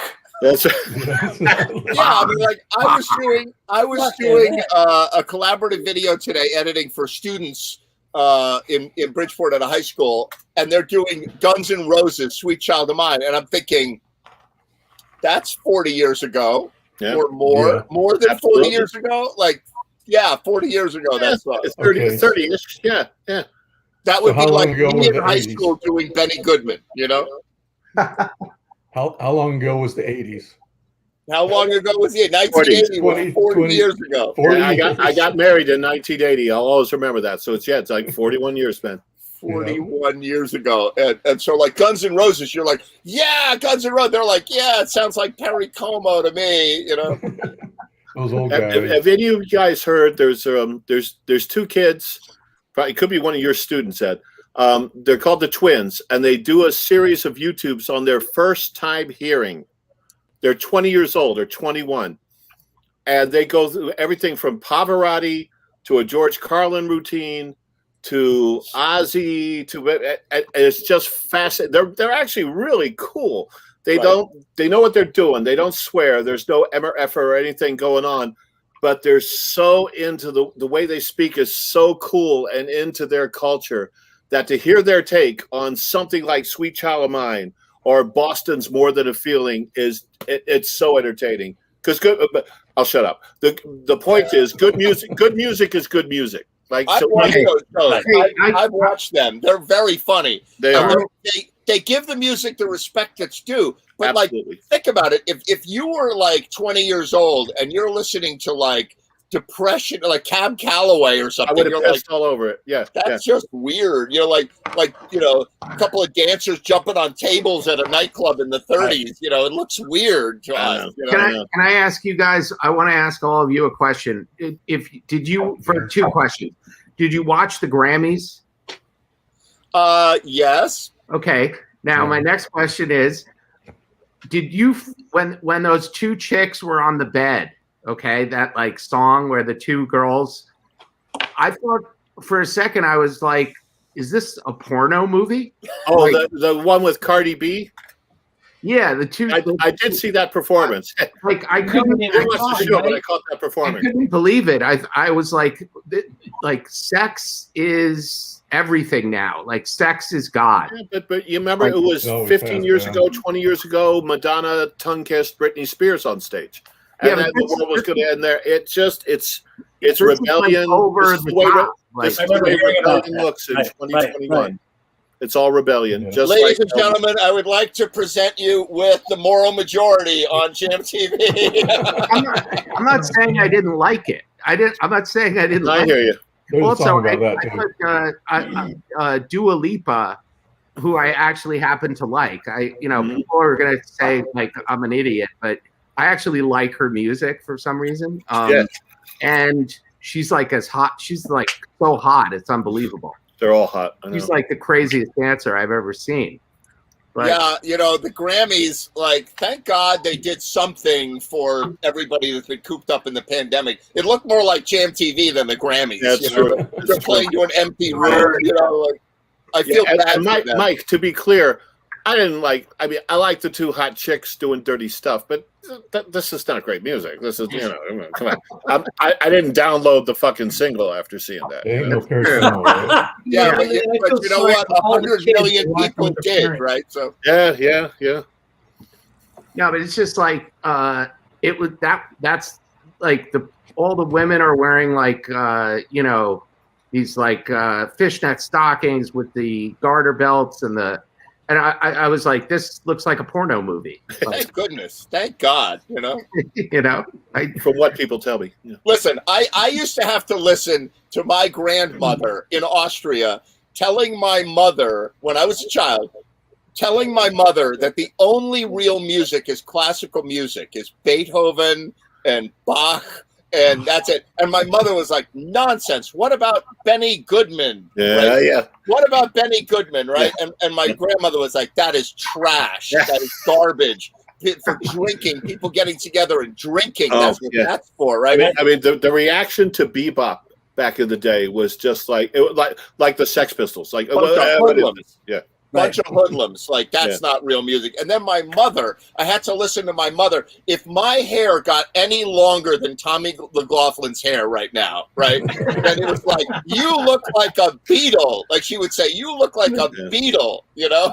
and it was a total insult. Then she would go like, that is not music. Benny Goodman, Count Basie Orchestra, that's music. The Beatles is garbage. Right. They didn't like the Beatles. Like to them,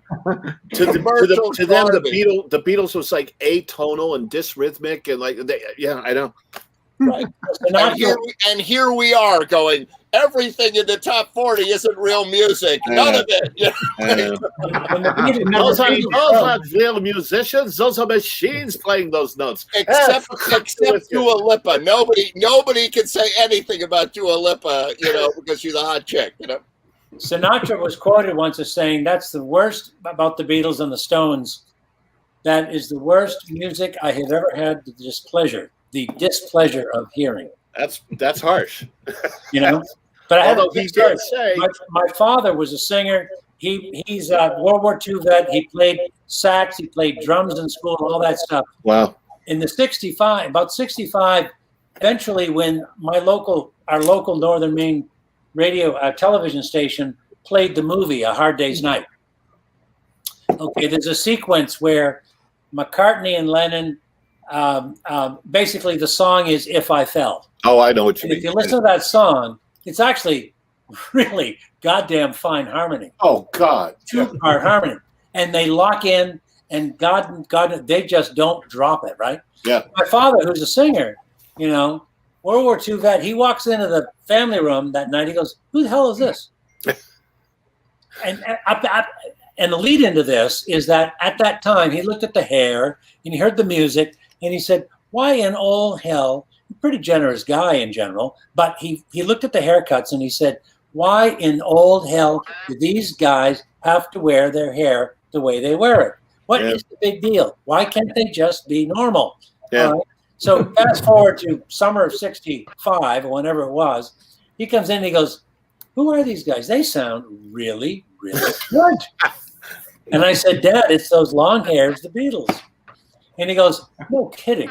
He said, "What else you got?" So he turned around. He kind of said, "I hear that, I'll listen." So it was nice. It was a nice win for them, even though. Well, Dad was a true artist who recognized good music. Well, yeah, he's a generous guy in that way. Yeah, that's Cool. cool. Wore him down. That's right. That's right. Someone wore him down, exactly. Man, Tommy, you look like you just came from boot camp or something. I Yeah, know. Tony, you look like God in that room. I got a lot of heat from cutting my hair. A lot of people liked it. A lot of people like it shorter. Like a lot of people said, "Hey, you look like Paul McCartney. You look radically different. Did you get a tattoo and a Marine card with that cut?" You know. So, I gotta tell you, it's great. It's like 2 seconds to shower now. I love it. Universal Soldier or something, you know. When did you Yeah, have a cut? crazy, right? How long ago did you have a cut? Just a week ago. A week ago. Did they clipper it, or what did they do? They took the clippers and they buzzed me down. I went right from the vaccine place to the barber shop. and then I went to bed because the day after I got the shot, I had a reaction to it, man. And I was like, I felt like body aches, sweats, you name it. It was awful. And then the day after that, I was okay. But one and done, man. It was good. I got lucky. J&J. Good for Oh, you. you got the that shot. You got the Johnson & Johnson. Yeah, and that's the shot everybody's reacted to. So my thing is, I hear stories on every one. I hear stories. Yeah. My second Moderna is shot next for a Wednesday, lot of and people. I'm hoping second Moderna next Wednesday. Mine's Thursday. I had My this. first one, I was kind of like low energy jab on the first morning, but after that, I was okay. I had They still the get rid of second some one of Moderna, and 3 days. I was kind of sick for 3 days afterwards. Yeah, I didn't get anything. I had a buddy get the Russian one, Sputnik. That one. Really? Did he really get the Russian one? Sputnik? It's a joke. That vaccine's still orbiting the Earth, I think. I don't know. That's right. Turned out to be neurotoxin. He's not doing well. Exactly. But it's crazy. I think the Russians do have a couple vaccines. I just don't know the names, but They do. everybody's I think it is called. Isn't it called Pfizer. Sputnik? What's it called? No, it is. For I don't real. know. Yeah. No, Is it it is really called called Sputnik. Sputnik? It's I thought really it was a called joke. Sputnik. No, that's the Really? name of it. You're right, Ed. You gotta be kidding me! Oh No, my god, it's this is a Sputnik. joke. That's what they're calling it. It's Well, not what it's other. rumor. It's not what other people are calling it. That's what the Russian government is calling it. Yeah, Putin was not taking any shit from Donald Trump, who called our thing warp speed. He's like, warp speed. We did Sputnik Oh. before warp It's speed. Sputnik in the atmosphere. That's great, man. That's great. That's why I asked you, did your friend really do it? Because I thought you were being serious. No, I was just kidding. He was Had to kidding. fly to I had no Cuba to get idea it. it was actually called Sputnik. That's really funny. Yeah. It is called Sputnik. It's a I crazy hit the world. floor laughing. I was like, "Get out of here, man! Get away from me! There's no way they're calling it Sputnik." You cannot make this stuff No, up. it's the you know? truth, man. It's the Oh, truth. crazy! I guess the Sputnik. fact is stranger than fiction, right? For sure. Yeah. That's Changed nuts. the space race in the 60s. Sputnik. It right? sure did. all Yep. over again. Wake up, Ike. We've got a problem. on That's the- right. That's what it was. You're right. Wake All right, up. we're gonna play a video now. You guys All right. ready for a video? Yeah, Sure. definitely. Sure. All right. Hey, Ed, thanks so much. We'll see you guys soon. You're See you, coming Nick. up. Take Good care, to man. see you, man. Later. Later, bro. Good Yeah. stuff. So we're gonna do a video, And we're going to do a last minute productions video. So tell us about this one, Mike. Oh, this is actually not this was something I was asked to play on, and so it's not really a last minute productions, but "Baby I'm Amazed" by Paul McCartney. Oh, great, great Speaking song. of the Beatles, yep, cool. I'll let it speak for itself. All right, here it is.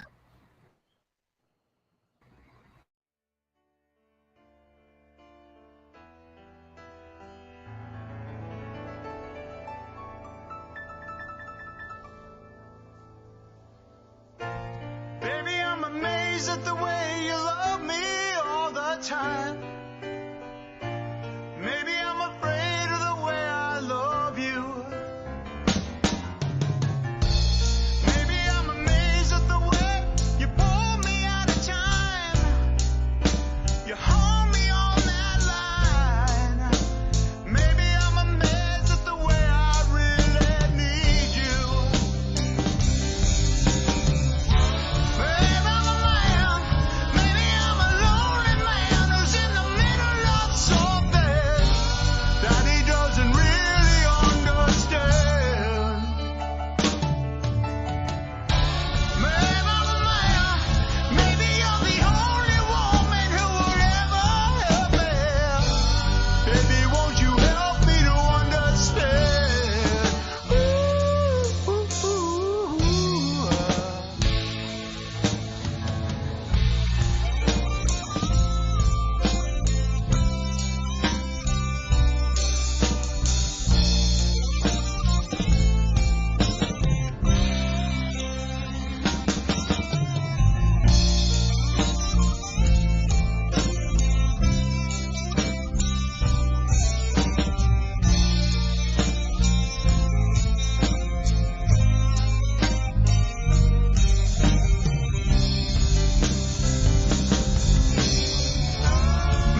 Wow, Really good. great man. Note for I mean, note. holy tits. Yeah, he really. Frank sang his butt off. Hold on. Yeah. Good job, man. People. Even the background Fucking vocals Frankie were brought it home, huh? really nice. And the Fucking production, Frankie it almost delivered. sounded That was like Apple right in Studio. his zone. That was like made for him to hit Really good. Yeah. the lows and the highs. Shit. That was cool. It was I hate fun. kissing Frank's ass, but I got to kiss his ass on that one. That was We just thought he was a bongo player. yeah, that's right. A frenetic bongo player. And he got that guy Sean like doing Yeah. grand piano stuff. Like that guy. Yeah. That guy's really good. I don't know if Oh you. no, Mike, and you were hitting it just old school. That's very well done. Thanks. Yeah. Oh, He did and Peter on the guitar. Ripping it Oh, up. yeah. Yep. That was He's a cool. great guitarist, man. He does a really nice job. He Man. is. He's good. Yeah, Peter is very meticulous. Like he probably practiced that for hours to get Peter's- it right. You know, like Peter's the real deal. Peter And is he's the been real playing- deal. Man. He's been playing with Dave Platt for quite a while, right? Didn't he used to play in a couple bands with Dave together? I think. Can't remember which ones. don't but know. those I don't guys know. are good. I only got exposed to Peter at the Black Duck Jams, but I knew whenever he was stepping up, it was going to be real stuff. He was not Yeah. messing around. It And was Dave real. too. Dave's really Oh, good. David. Yeah, absolutely. No, I love Dave's playing. Yeah. Absolutely. yeah, they played in Unclear. 4th Street Band with Henry That's right. Carpio His name and is Fourth Bull. Street. And with I Parker think Avenue, that I think. I'm not there sure was what that- Parker Avenue. There was a Parker version of Parker Avenue that Right. they were all in, or There's you know, always like a switching up. cross pollination of two guys that go band to band. I just get confused with who the players are, you know. Right, and that was a weird situation because the bands were very, very different, Parker Avenue and 4th Yeah. Street, and they're both named after the place that they would rehearse. Like they had a meeting. They're like, let's see, we're on Parker Avenue. What should the band be called? Parker Yeah, Avenue Band. There you go. I used to watch Ed Poole at 1-2-3s when you guys they used to play up there a lot, and I used to love seeing. They did really eclectic music nobody else did, and it was a real pleasure to see him, man. It was just really nice, you know. Right, and then one day Ed Poole was like, I don't think I'm going to be a lead singer Yeah. anymore. And that was it. That And was he it. Gone. That was it. like- I have Oh. only seen that a few times. Like there was a bass player that was in a band with Tony Bacchetta and me and Chris Pike, and we had this thing. And then the band was like Tony's original music, Tony Bacchetta, which was very technical, and you couldn't just like sit in. You had to really learn this material, or whatever. I'll never understand how you could do music your whole life and love it, and all of a sudden just walk away from it and just stop. I was Right, like, this don't bass get it. player, his name was Jake, and he was like, I don't want to play bass anymore. I'm like, wait a minute. You don't want to play bass anymore? Like, you don't just hate us? And it's like, no, I just don't want to do it anymore. I'm going to do No, other man, this things. is the only shit that's sustaining me throughout this whole fucking thing. Yeah, You know, exactly. I get asked to do a video with this guy over here with Mike. I'm like, this is fucking awesome. I'm actually playing with people. I could never walk away from this shit. That's how I met these two guys. I mean, if it wasn't for the whole virtual thing, and you know, it's not like playing live, but man, it definitely does ease the pain a lot. You do some great shit, and we'll look back on it, and obviously, it's great. Absolutely. Yeah, Yeah. it's We'll look back. Like, I remember in the pandemic when we produced music prolifically. Yeah. Yeah. Do you think you'll ever be able to play without a scratch track again? Yes. I don't know. If I'm No. playing live, I'm gonna feel like it's like, wait, there's no structure. You mean in the presence of other people? Well, We'll all have to yeah, listen maybe to a the little bit scratch both. track in our ear, One, if there's a live audience in front of you, and two, if there's a click track in your ear. I mean, I'm just Actually- gonna feel so unstructured. You know, You gotta play the song like 40,000 times before you get it right. One of the good things about this, like we're all gonna walk away from this, is like when we go to play a show and someone says we're gonna play this song, then people are actually gonna practice the song before they get there. Like they're like we Practice? No, you'll be like, all right, Sounds good on paper, but Mikey, it's not what's the gonna name of your production company?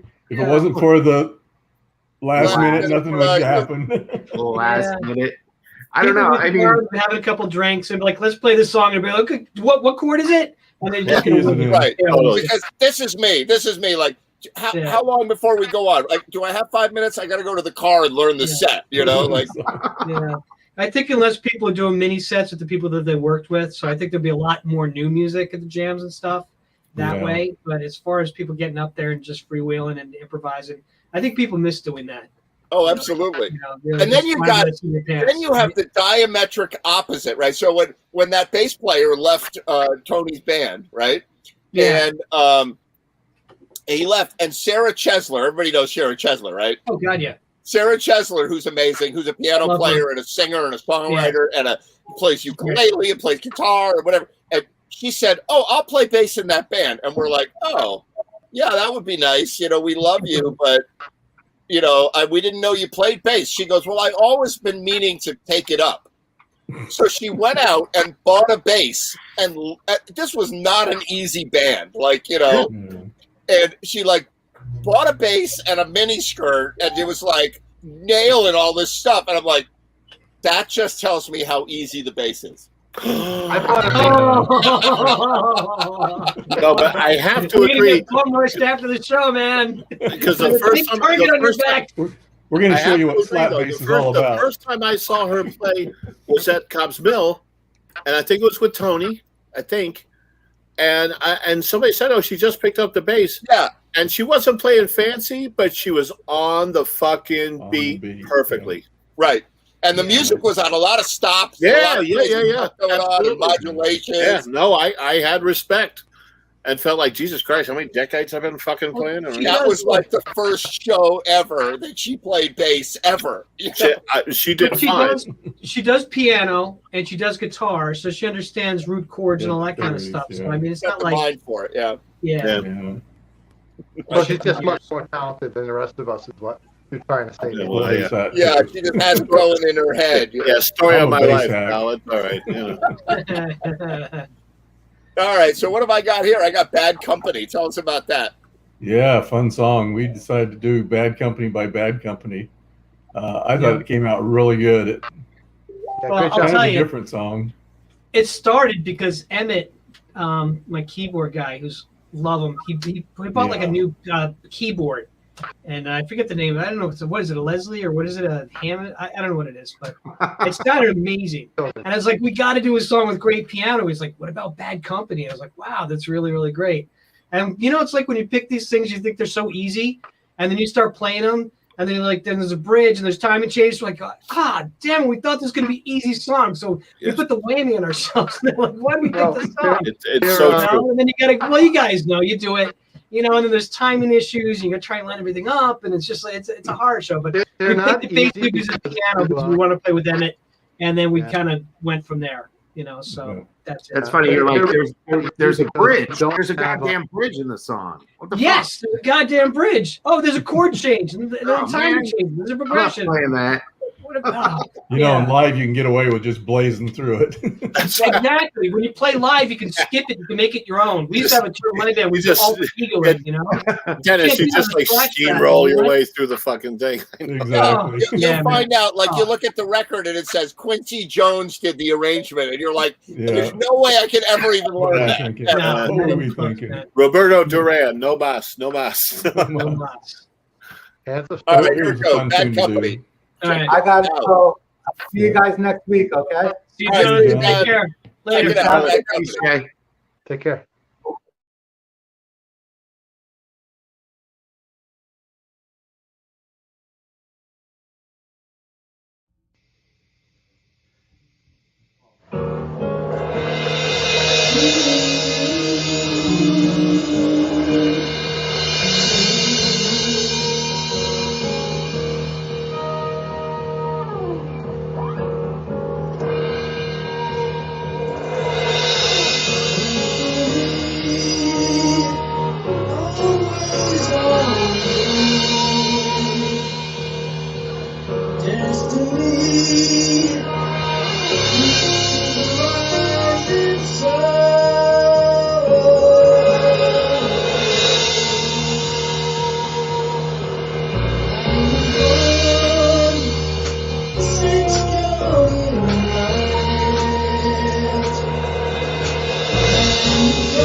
Nice.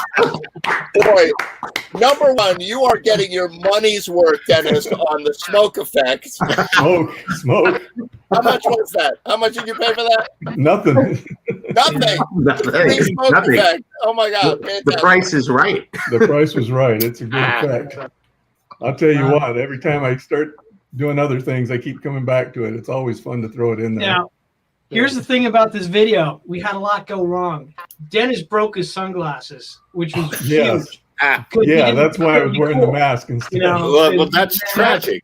Yeah, that's tragic. It was, and I was ready, all set up, ready to record, and went snap. Uh-oh. What do I do now? No. And then in the middle of the set, Joey dropped his guitar pick, and he was so perfect that visually it didn't work, but musically it was still awesome. So How could you guys carry on under such circumstances? I know, so- right? It's so funny about I these thought things. all when I members first- of Alternate ID had multiple pairs of sunglasses. I do now. They're Okay. $8.99 down at I Home was like, Depot. man, I was like, don't you have like 4 or 5 pairs? It's like mine are prescription and they're really expensive and they're like glazed and they're like all this. They, you know, they do all kinds of geometric Google glasses stuff and high tech stuff. That's what I need. It costs the like Google glasses. $14,000, so I only have 1 pair. I was like, Dude, have you ever had? So I don't know. Some of you wear real glasses. I have Yeah, to I wear do. glasses. I can't even see without these on. And like, Where's everybody? there's like this little. Oh, there there's you like are. these tiny little screws that Yes. attach the arm, right? So every Yeah. once a year, the screw like comes out of one of the oh sides, no. Oh yeah. and So like he has a screw they're loose, is so what he's saying. small. I ended up buying like a kit, a glasses kit Yeah. on Amazon that has like 1 million of look at this. No, I wish. Yeah, Yeah. I've had some Wow. of those too. Yeah. Wow. Maybe not that Good. many. With the Yeah, jeweler's mine screwdriver. broke you gotta right get here. that thing in, You yeah. just have to Mine remind broke you. right here in the middle. Very cool. Oh, So it and wasn't then much and then you could need do. these. Nice. Yep. Need smaller. No. Even It's super glue wouldn't save I used mine. to work on computers on the motherboards there all the time. We used to That's right. magnetize them. Those Yeah. are good screws. Yeah. But, Yeah, that's the That was worst. a fun They're song. all different sizes, and if you Yeah. if you force it in there, it'll ruin it anyway. You know, like It's the same thing for There you go, string Mikey. instruments. Whether it's a screw on the bridge or a screw up by the nut, or it's like that one Or fucking screw up in the screw, corner and you Right. can for the go verse. through an entire Right. inventory like Mike just showed. Like, no, none of them fit. Sorry, You It's too talking fat. to me? You talking to me? I'm talking to you. What? Like, it's too fat, it's too skinny, it's too short, it's Forgot too to long. bring mine Sorry, in. none of them work. Like, fuck. Hey, Mike, man, let me ask you a question. When you do these videos, you've done a lot of them. We've done a lot of them. Do you find you're at the point where you don't do like your part as many times as you used to? Like you just say 3, 4, 5 times. Okay, it's Mike good hits now. it the first Like, take every time. Or do you think it's? I no. So here's what I do usually. Like I'll listen to the song in my car like for a couple of days. Okay. Gotcha. Then I'll sit down and I'll spend like a day just playing to the song. I mean, if it's not a complicated song, sometimes I don't even think about it. I sit down and hit record and I do it. But Right. if it's a complicated song like that I don't really know, that I've never played before, I'll sit there and I'll play it like 4 or 5 times, and then I'll hit record. And usually I get it in like the first or second take. Whoa. Yeah. Gotcha. So your process hasn't really changed much since the beginning. No. Okay. You So know, here's I an mean, interesting- there were a couple of songs where Thing. there were a couple of songs that took me, you know, I did, there was one song I did like 10 takes, and I was like, Yeah. I was at my wit's end. Me too. Yeah, And then so- I gave up, and then I had to come back the next day and do it again. I think Yeah. we've all had songs we've almost walked away from. Yeah, Interesting I have side too. note. Interesting side note on that Bad Company song. 17 releases to these guys to see how it was going. Piecing it Yeah. together. Okay, how's this? Okay, Yeah. I've added this. What Is about this better? Is this better? Is this Yeah. better? Yeah, I mean, the guys producing the videos, I mean, Dennis and Mikey, I think they get their asses kicked. With us, we just have to worry about our part, but they got to keep mixing everybody and sending it So out. true. Version 1, version No, 2. no. What I've watched Mike do, I've like phoned in some fucking bass track like woohoo, and then he's got to Yeah. coordinate with like 10 other players. You're like shit. I mean, in the beginning, I did a few on my own, but when Dennis took over and really took it to the next level, I was more than happy to say, thanks, man. You're the best. Dennis is starting to do the green screen stuff, which is kind of cool. Yeah, that was fun. Yeah, we There's all my are, green man. screen It's back great. there. Whoops, other Yeah, side. cool. Laying on the bed over here. Right. I had to take It's it like, down to bye. Actually, he gave me his old one. It wasn't big enough, so that's what I'm using now. Yeah. It's like a movie projector screen. I'm like, that's big enough for me. And Dennis is like, no, I gotta go real big. He's got the sheet. And then how do you do Yeah, it, Dennis? dude. What do you do? Like tack it up or something? You got some kind of Rube Goldberg machine? Yeah, just it's all that about. crazy I have shit 2 happening. boom You have to mic put it on it. stands, one on each Yeah. side. And then I have a flagpole between them, and they just happen to fit right into the mic clips, and then I throw it over that. Yeah. And I think we have Joey getting one now too. But his main concern was like, will I still be able to see all my guitars? We're like, yeah, with the green screen behind the guitars, it'll be cool. I was like, good. That's cool. Yeah, you can do Joey's that. got like all these beautiful guitars all over his apartment. He's got like, I don't know, how many, 10, 15, And 20,000 Kellys. guitars, you know? So it's Wow. like, they just show them They all off. look like cousins. So I think No, green only screen I have guitars 9 now. Yeah. Only 9. How many? 9. How many? Just you got? 9? Just 9. Yeah. But it's an odd number, so I have to get another one for 10. It's cool. Yeah, even 10, right? 20 Exactly. year. See, back in the day, back in the 80s, I was in the Randy's television got how many? business, and green screening was it actually in those days you did blue screens. The Yeah. machines like were better at blue, but you couldn't wear blue. And then eventually they figured out green screening. You got me. And but the way that you did it, you didn't have a screen behind you. You didn't have a green screen.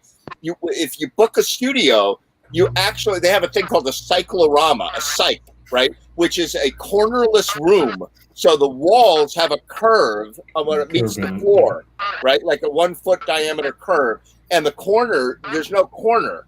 And it's just a this cool thing in the room. And it's 15 feet high or 30 feet high or 20 feet high and 50 by 70 in this corner.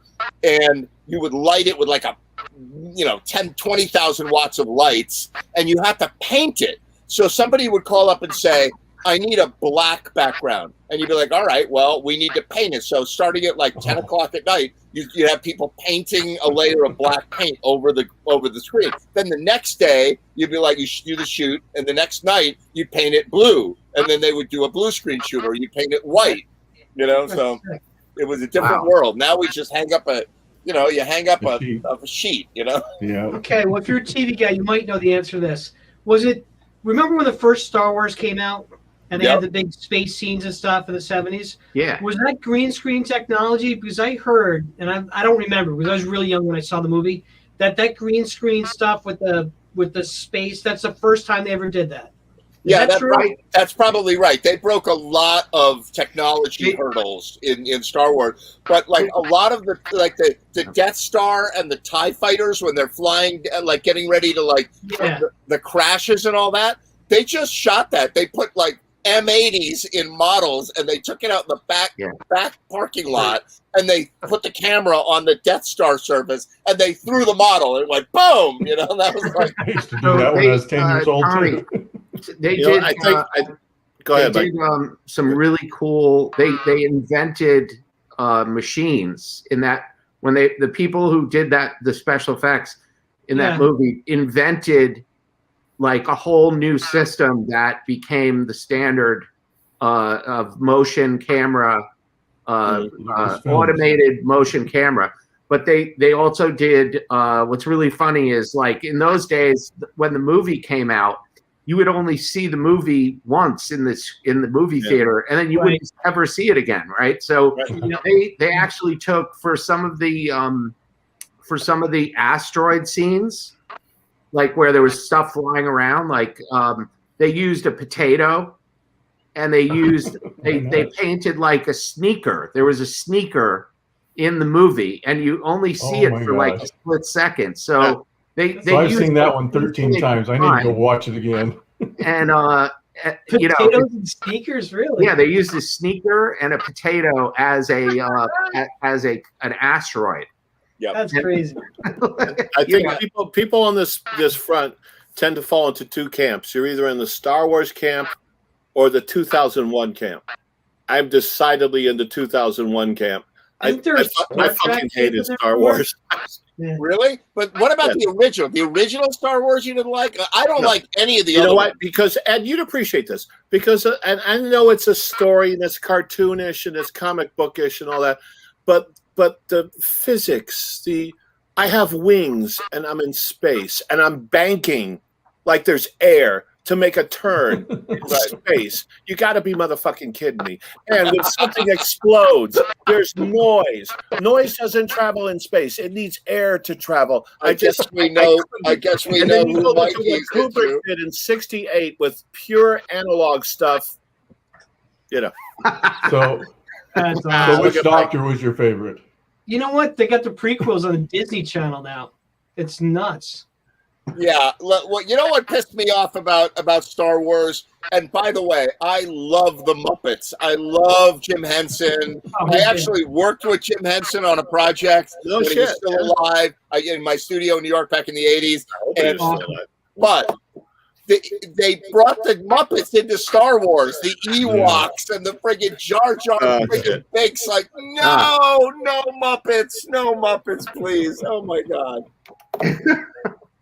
Yeah, that was you know the Return of the Jedi when they those little guys came in. That was sort of like the beginning of the end. I was a kid and I was like, no. I was a kid. I was like, don't do it. No Ewoks. You know. Yes. I think Star Wars and The Empire Strikes Back were probably the best two movies. The Empire Strikes Back, I think, was. I know, Randy. I'm sorry. Empire Strikes Back, I think, was the best sequel to any movie. You know, That's pretty awesome. and I think Star Wars was about Godfather 2, I guess. Go ahead. Yeah, no, Godfather 2, of course. You know, but like I'm busting balls. I don't know. Godfather 2 was actually a sequel to 2001: Space Odyssey. That's a little known fact. It was the worst sequel ever to 2001. You know. 2001 was like an exercise in tolerance. Like, yes, they were like the what's his name? The director. He was like, how irritated can I make the audience by making them sit? And he did it. It was fucking brilliant. Even down to the soundtrack, which is so horrifyingly annoying. Right. That I defy anyone to listen to it, but there is a soundtrack for it. Not the orchestral stuff. I mean, not the, also Sprach Zarathustra stuff. The other stuff, the John Cage, like, really annoying piano shit. Yeah. And stuff. best like a high-pitched note that goes for 10 minutes. Yes. Yeah, but you know what? When all the guys lose their hearing, yes. Yeah, but they make you watch the cavemen, the guys in the monkey suits. They make you watch them like banging the bones and discovering fire, and it's really cheesy and whatever. And then you get to this one moment where he throws the bone and it turns into a spaceship. That was awesome. Right? Fucking brilliant. That was fucking was amazing.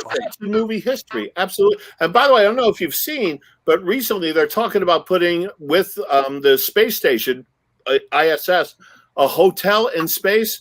It looks precisely like the fucking wagon wheel in 2001. Right. Wow. Because you can do gravity, with centrifugal force. I'm telling you, we're going to see that in our lifetime. I'm not going. You're going to see it in our lifetime. Somebody's lifetime. Where people are like, I want to take my girlfriend on a romantic weekend in space for $4 million. Here's some Tang. That's right. So the most irritating audience cliffhanger was end of Lord of the Rings 1, where they walk over the hill. Remember that? All the excitement, everything going on, and they don't end it. They just walk over the hill. Everybody's going, "What the hell is that?" That's a good call. Movie. I can't even watch movies anymore. Like the new movies, they're essentially video games. All of them are video games. Yeah. It's been a long time, man. I don't have the attention for it anymore. I will say on the science fiction part, 30 they minutes. didn't renew it. There was, I think it was one of them, with Netflix or Amazon. It was a series called Away, and it had like 10 episodes. And it was about the first human trip to Mars, and it had who was the gal from $1 Million Baby, whatever. It was really good, and because it was such a long, lonely journey, they had the luck of the dice to put it out right in the beginning of COVID. So it was very relevant to what we were all going through, and they didn't renew it. It kills me, but. Think of the series Away for one season. I thought it was very compelling. It was good. And it true to the science. It was good. Hey, Dave, gone up. Hey, bud. Dave. My voice is a little shot. I can sort of see you there. How's it going? What are you doing in St. Croix? You still down there? Yeah. And not only that, I got freaked out. I got two things to say. I got freaked out because my kids came down here. We came down here when my kids were children. Right. And we brought them up here and we homeschooled them here. And my oldest daughter has two children, and they left after they had tried it and it didn't work. So, we assumed they'd never be back. My youngest daughter lives with us right now because she has to. But she's a good kid too. I got a couple of those too, Dave. Yeah. So today, my oldest daughter's husband, who is not my favorite guy. Ooh, hope he's not watching. He's not my least favorite guy, and I know for sure he's not watching this. So I can. That was pure and succinct. That was perfect. Yeah. Oh no. But he's a National Guard sergeant, and he is, he's under a lot of stress, and I get that, and I appreciate what they do. Never assumed they'd come back down here, and we're leaving April 10th. We've been here since December, so it's pretty much time to go home. But my daughter calls and she says, "Hey, can we come down the 3rd to the 10th?" And I went, "What? Are you kidding?" And they have 2 beautiful little children, but my little beautiful granddaughter broke her leg 2 days ago. Not bad. Not bad, but she has a hairline fracture in the shin. Man. And they had to put a boot on her. Poor kid. And this child is a witch on wheels. I mean, when she's happy, she's the most joyous person in the world. And when she's not, look out. How old? She's just like my daughter Kate, actually. I actually mix up their names a lot of the time. How old is she? But they're coming. But how old is the little girl? What? How old is the little girl? A year and a half. What? Yeah, a year and a half. She fell off the sliding board. This is exactly who the child is. She fell off the sliding board and landed bang, and she wouldn't put any weight on her foot. And, my daughter took her to the doctor, and the doctor said, "I don't feel anything. Go with da. They went to an X-ray, and they took an X-ray, and they said there's a hairline fracture in her tibia, and so she's got a boot on. And this kid, she's not really good with a boot on. I mean, she's really kicking everybody. And they're coming to St. Croix in spite of it. So I said, okay, my job for the last week of my trip is to just take Kate, I'm sorry, I did it again. Just take Rosie and put her in the water and walk around with her. That's going to be my job. We have one more gig this Monday night, and then we're done. We're taking the last, 10 days off, and they're coming. So it's really cool. I just got done tonight with, God. I wanted to punch out like 2 or 3 guys tonight. What? Whatever. I didn't do it, Dave. Wasn't me. No. I'm kidding. When you have a crowd that really gets it, and like I said to Ed last week, the only reason I pushed the Castaways gig is because it's a small venue and it's turned out to be great. The others I don't have to advertise because it's full. I don't care if I'm playing or somebody else is playing. It's just full. And that's really a pain in the ass. But tonight we had a great crowd, except for these 2 guys who were just mouthing off and loaded. And I have a really bad habit of I just have a really bad habit. So I put the guitar, I put the guitar down in the middle of the second set, and I walked up to him, and the guy said, "Look," I said, "I don't care if you want to talk." I said, "But you're sitting right in front of a lot of people who are listening, and if you don't shut up, I'm gonna have a problem." And he went, "Who the fuck do you think you are?" Here we go. Here and we I go. went, yeah, exactly. And I went, "I'm the guy that's gonna hit you in a minute if you don't get up and move." And my wife at the same time is sitting at the piano and goes, Dave, I'm 68 years old. You know, I'm not supposed to be in fights in bars. No, you're not. Unfortunately, but thank God it sounds like your woman had the common sense to tell you that, and thank God it sounds like you had the common sense to listen. well, I think- he I had the think common you're, sense to leave. Actually, Maybe I said, maybe- you don't have to leave. You just have Maybe he to was leave this thinking, seat. Maybe alcohol made you brave. Oh, you think? Let's came just up with the size phrase up liquid- exactly liquid how I look courage? to you guys tonight. To make a long story short, he left, and it was a good thing, because at that point, and I know you guys are all musicians, right? Yep. Yes. Yeah. I'd like to think so. You all know when one Debatable. guy can ruin an evening. Oh yeah. Oh, One totally. one clown Absolutely. can ruin an evening. Yes, Right. yes. Right. I'm too old for that now, and I will go up to the clown and go, "You got to leave." Yeah. This time he left. Next time I might get my ass kicked. You But might. You might. this time he left.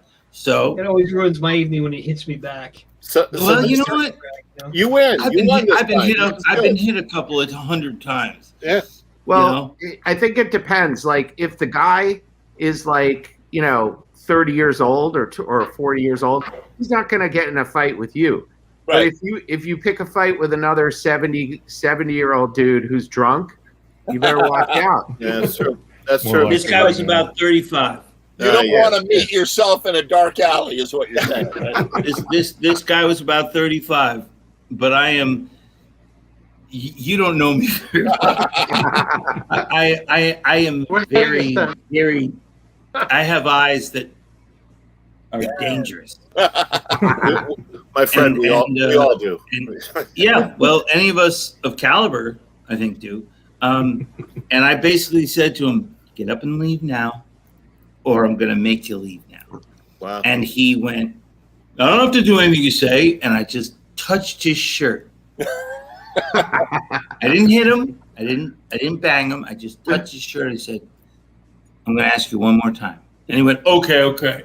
You know, and he got Good up, for you. staggered out, and he almost fell down. No, you And called I his was like- bluff. You called his bluff. Good. I called his bluff. And if he'd come at me, it could have been an interesting situation. He wasn't a big guy, but he was a lot younger. But, when you're playing music at this stage of your life and you don't care anymore, my wife constantly says to me, "You don't have the right to do that." And I constantly say to her, What's "What that? the fuck are you talking about?" Plus, Because- you're secretly a ninja, I think. No, I'm just secretly nuts, and I'm not even secretly nuts. When it boils over, it comes quick. I haven't put the guitar down in a long time. I have to be honest with you on that. Were you in the middle of a I was song, playing- or did you stop the song, or did I was you in the leave? middle of a song, and he was being really loud. I finished the song, but I Okay. finished the song faster. I didn't end the song. I just went right to the end of the song. I didn't do the bridge. I didn't do the last verse. Yeah. I put it down. And all these other people are looking at, and this is a place that's it's called a naughty bar, and it's jammed with people. So What's you called never the have naughty to. bar? You played at The the naughty naughty bar. bar? The What naughty could bar. possibly No, go it, wrong? it at the means naughty it bar? means like nautical. Oh, nautical. I get it Yeah. now. Hell, Yeah. it's polar. The naughty bar. Of course it does. Yes, of course. Yes, of course it does. So he was one person of, and there were probably 150 people there, but most of them are, they're out. It's a big old parking lot, basically, on the water. Right. And there's about 50 seats, and everybody's there. This one guy just wouldn't shut up. So he was the guy that pissed me off. And my wife's in bed right now, and she's going like, "You're an asshole." You know, you can't do shit like that. You're gonna get killed. Okay, let me paraphrase. Okay, you are an asshole, but you can do things like that. I do. I obviously can because I just did. Right. But it was one of those moments. I wasn't going to come on tonight and see you guys because I just got home. What is it? It's almost 10:45. So, Dave. Yes. Yeah, similar story, real quick.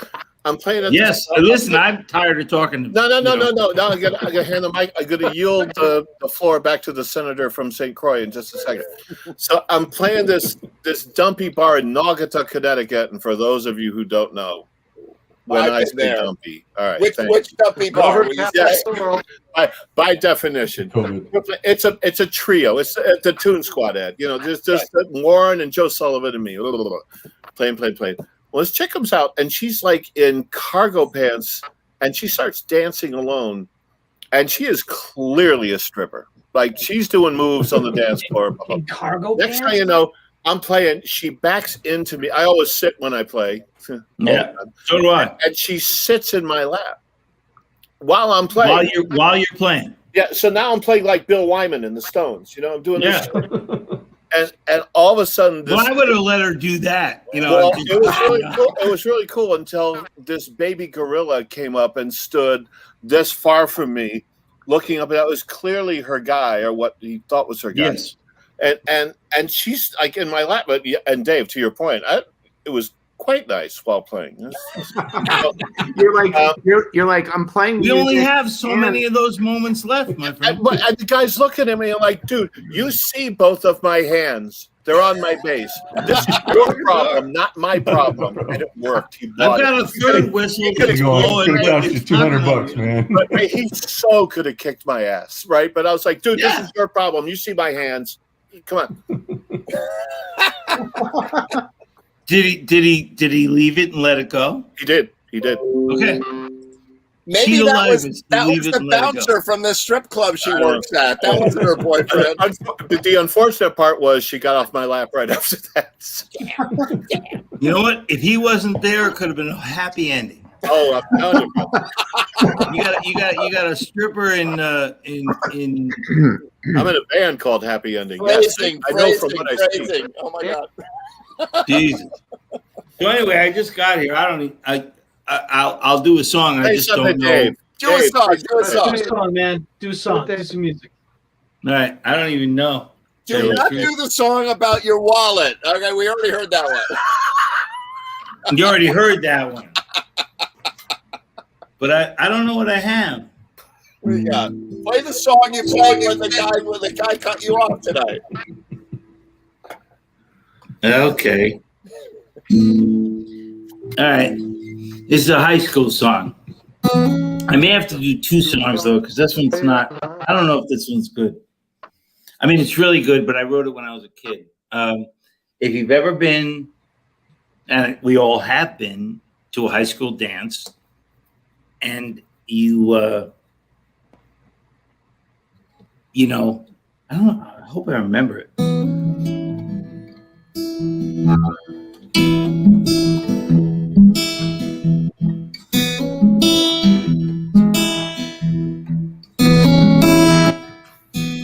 Off in the corner, dying to dance,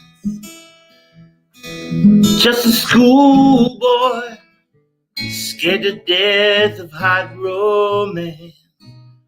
Oh, when am I gonna make up my mind?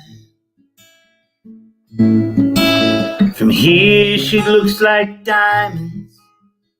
Oh, but when the music starts, she's a diamond, she's the queen of hearts. And you know you could be dancing. Go ask her for dancing.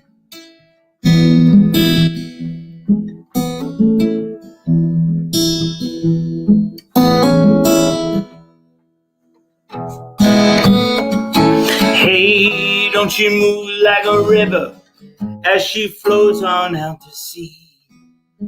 And like the river she's moving, like the river, she is here for me. And when am I gonna make up my mind?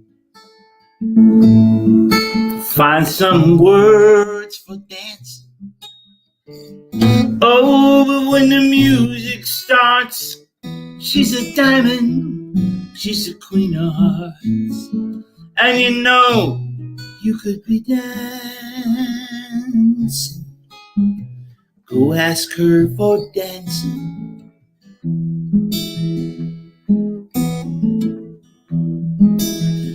Oh, but she would never dance with me. I bet I'm no good for her. I bet I'm no good at all. But how you gonna find out, boy, by standing here all alone with your back against the wall? Won't somebody tell her? Won't somebody tell her how I feel?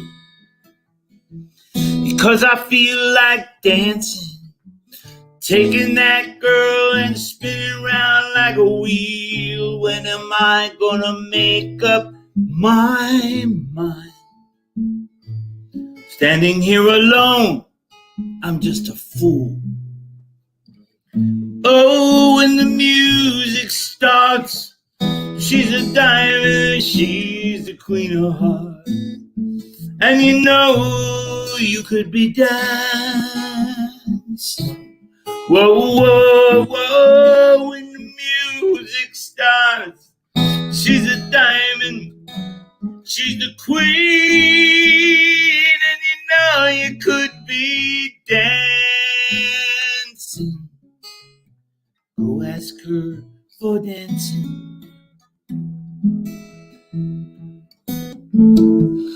Boy, you could be dancing.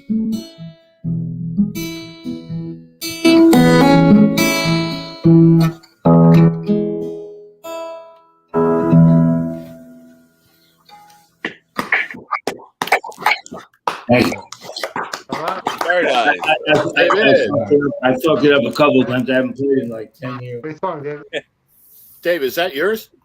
Yeah. Nice. Oh, it's great. My favorite I line.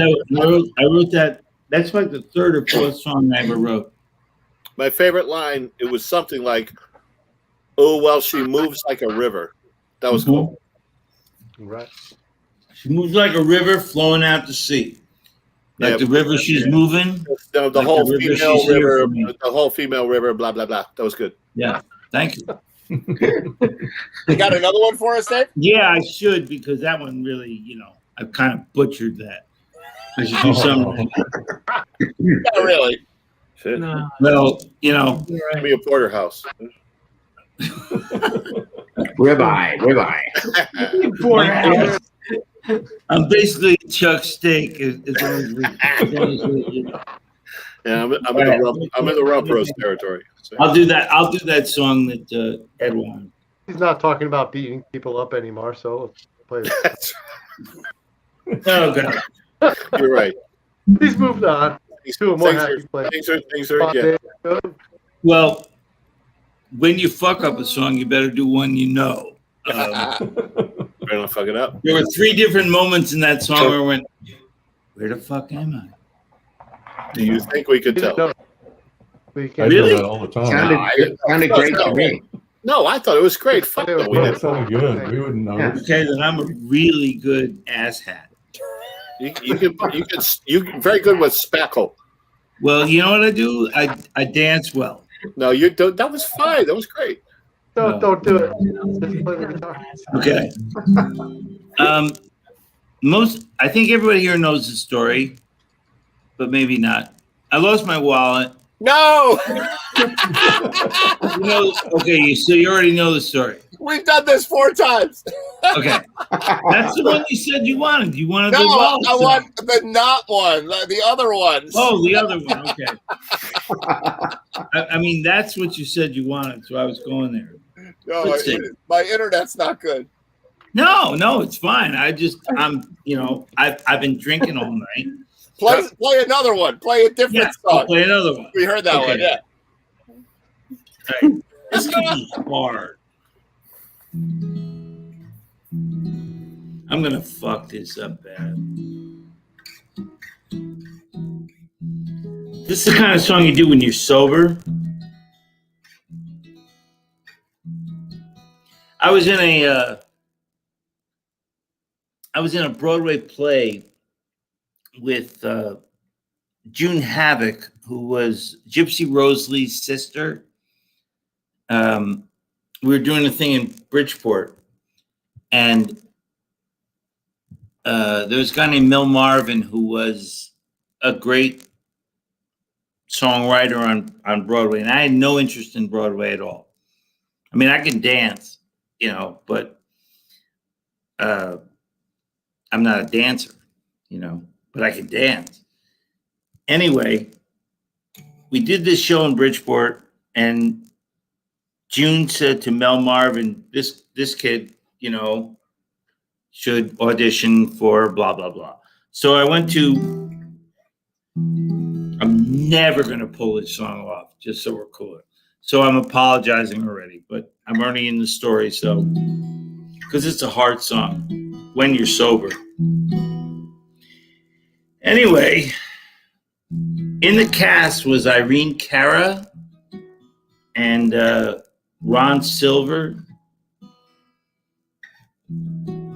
And me and Irene were the dancers on the top of the stage. And the night that Irene's mother was a pure stage mother. And I was her partner. I was like 19, 18, and Irene was probably 14 or 15. She said, "You ever touch my daughter, I'll kill you." First thing she ever said to me. And I said, I got no problem with that. And then one night they came, and the show sucked. I mean, the show was in Joe Papp's theater. It was good, but it wasn't really good. But it had some really Jill Eikenberry, Irene Cara, Ron Silver, some guys that really made it up the mountain. And the choreographer from Grease was coming to see Irene. And we were the angels on the top of this stage. And we did all these dances, and we were good. I mean, the two of us were good. The show didn't really make it, but we were really good. And he came, and she said, her mother said, "Don't fuck this up." And I said, okay, and we didn't. We killed it that night. And he came up to Irene. I should get my reading glasses, actually. I don't have them, so screw it. And he said, "I want you for the show, for Grease on Broadway." And I was like, "Go." And he goes, turned to me and he goes, "And I want you for the show." And I said, "No, you don't." I said, "I'm not a dancer." He goes, "Yeah, you're a dancer." I said, "No, I'm not. I'm a songwriter, and I'm already trying to get my way out the door." And he said, "Well, it pays $750 a week." And this was 1970 something. So that's like $4,000 a week now. I said, okay. To make a long story short, I tried. I had to do a flip off a mini tramp behind the car on the stage. And I did it about half the time right and about half the time wrong. And he said, "When you get on Broadway, you'll do it right every time." He was wrong. So I lasted for 2 Wednesdays, but I was on Broadway for 2 Wednesdays, Wednesday matinees. And I walked off because I did not belong. But she did. She had that hit Fame. And this song I wrote about her.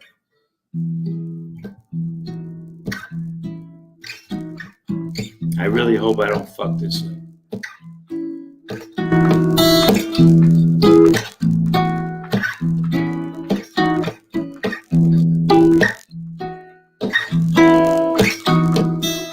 Here is a story about a lady I lost.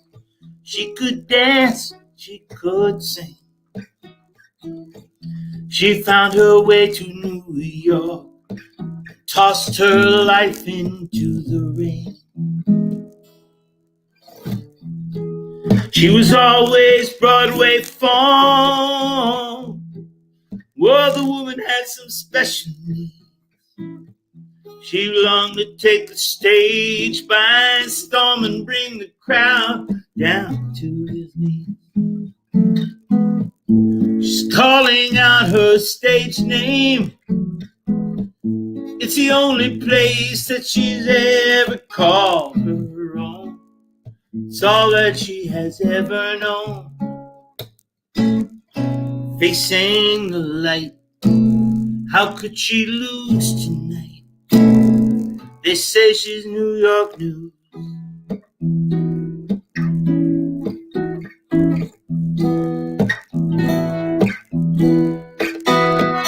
Everybody said, boy, she's got that secret. She's so bound for the race. But I was in love, and I couldn't keep her pace. But I'm calling out her stage name. It's the only place she has ever called her own. It's all that she has ever known. No, facing the light, how could she lose tonight? They say she's New York news.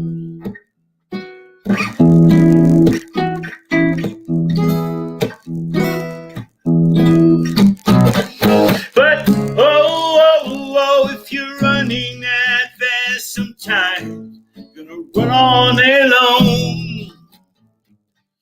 I wouldn't ask you to love me now. I couldn't ask you to leave New York.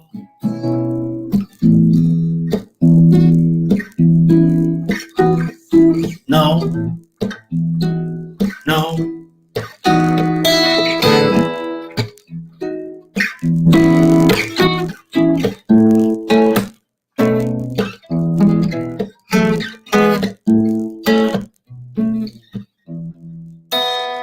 So there is a story about the lady that I lost. She could dance, she could sing. God, I had no idea that I was losing. I'm calling out a stage name. It's the only place that she has ever called her own. It's all that she has ever known. Facing the light, how could she lose?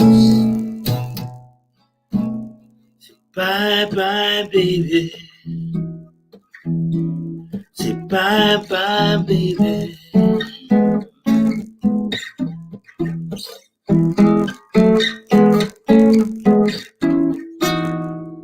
Yeah.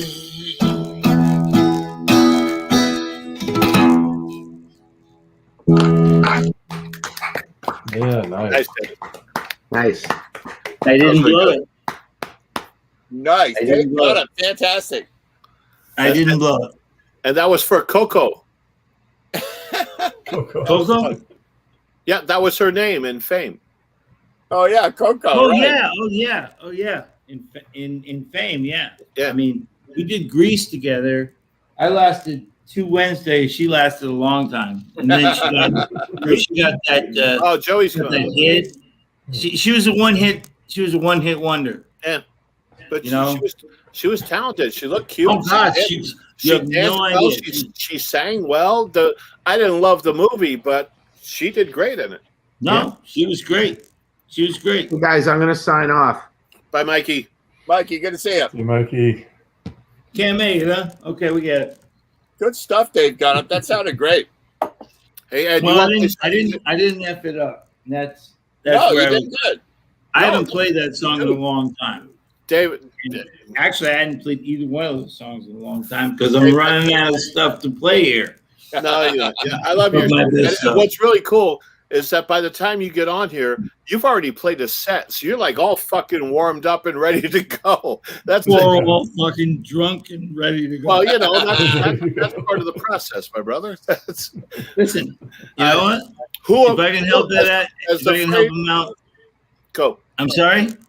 As the No, phrase no. goes, who among us doesn't, you know? I don't have to play my kid. I told you my kids are coming down, right? Yeah. Yeah. Yeah. Yeah. So everything's changed now. My wife is in bed. They're coming like 3 days from now. And my whole world goes from to I'm watching the baby. Yes. Yeah. I I got a understand. 1.5-year-old granddaughter who broke her leg. Yeah, that sucks. And I'm gonna just be in the pool with her going, here we go. That's all right. That's Hey. what You know- grandpas are supposed to do, man. Yeah, I wrote a song called Grandpa's Still Rockin' a long, long time ago. I wrote it about my dad. There you go. Right. And here we are. Unfortunately, And here we now- are. Here we are. Yeah. No, I no, wrote I it. turn around. I'm like, I can't fucking believe this. You know, even Yeah. now, I bet. Well, I don't know, Dave. Maybe you and I are close, but usually on these things, I look at the screen sometimes like I'm the oldest motherfucker on this whole fucking screen. But how did this happen?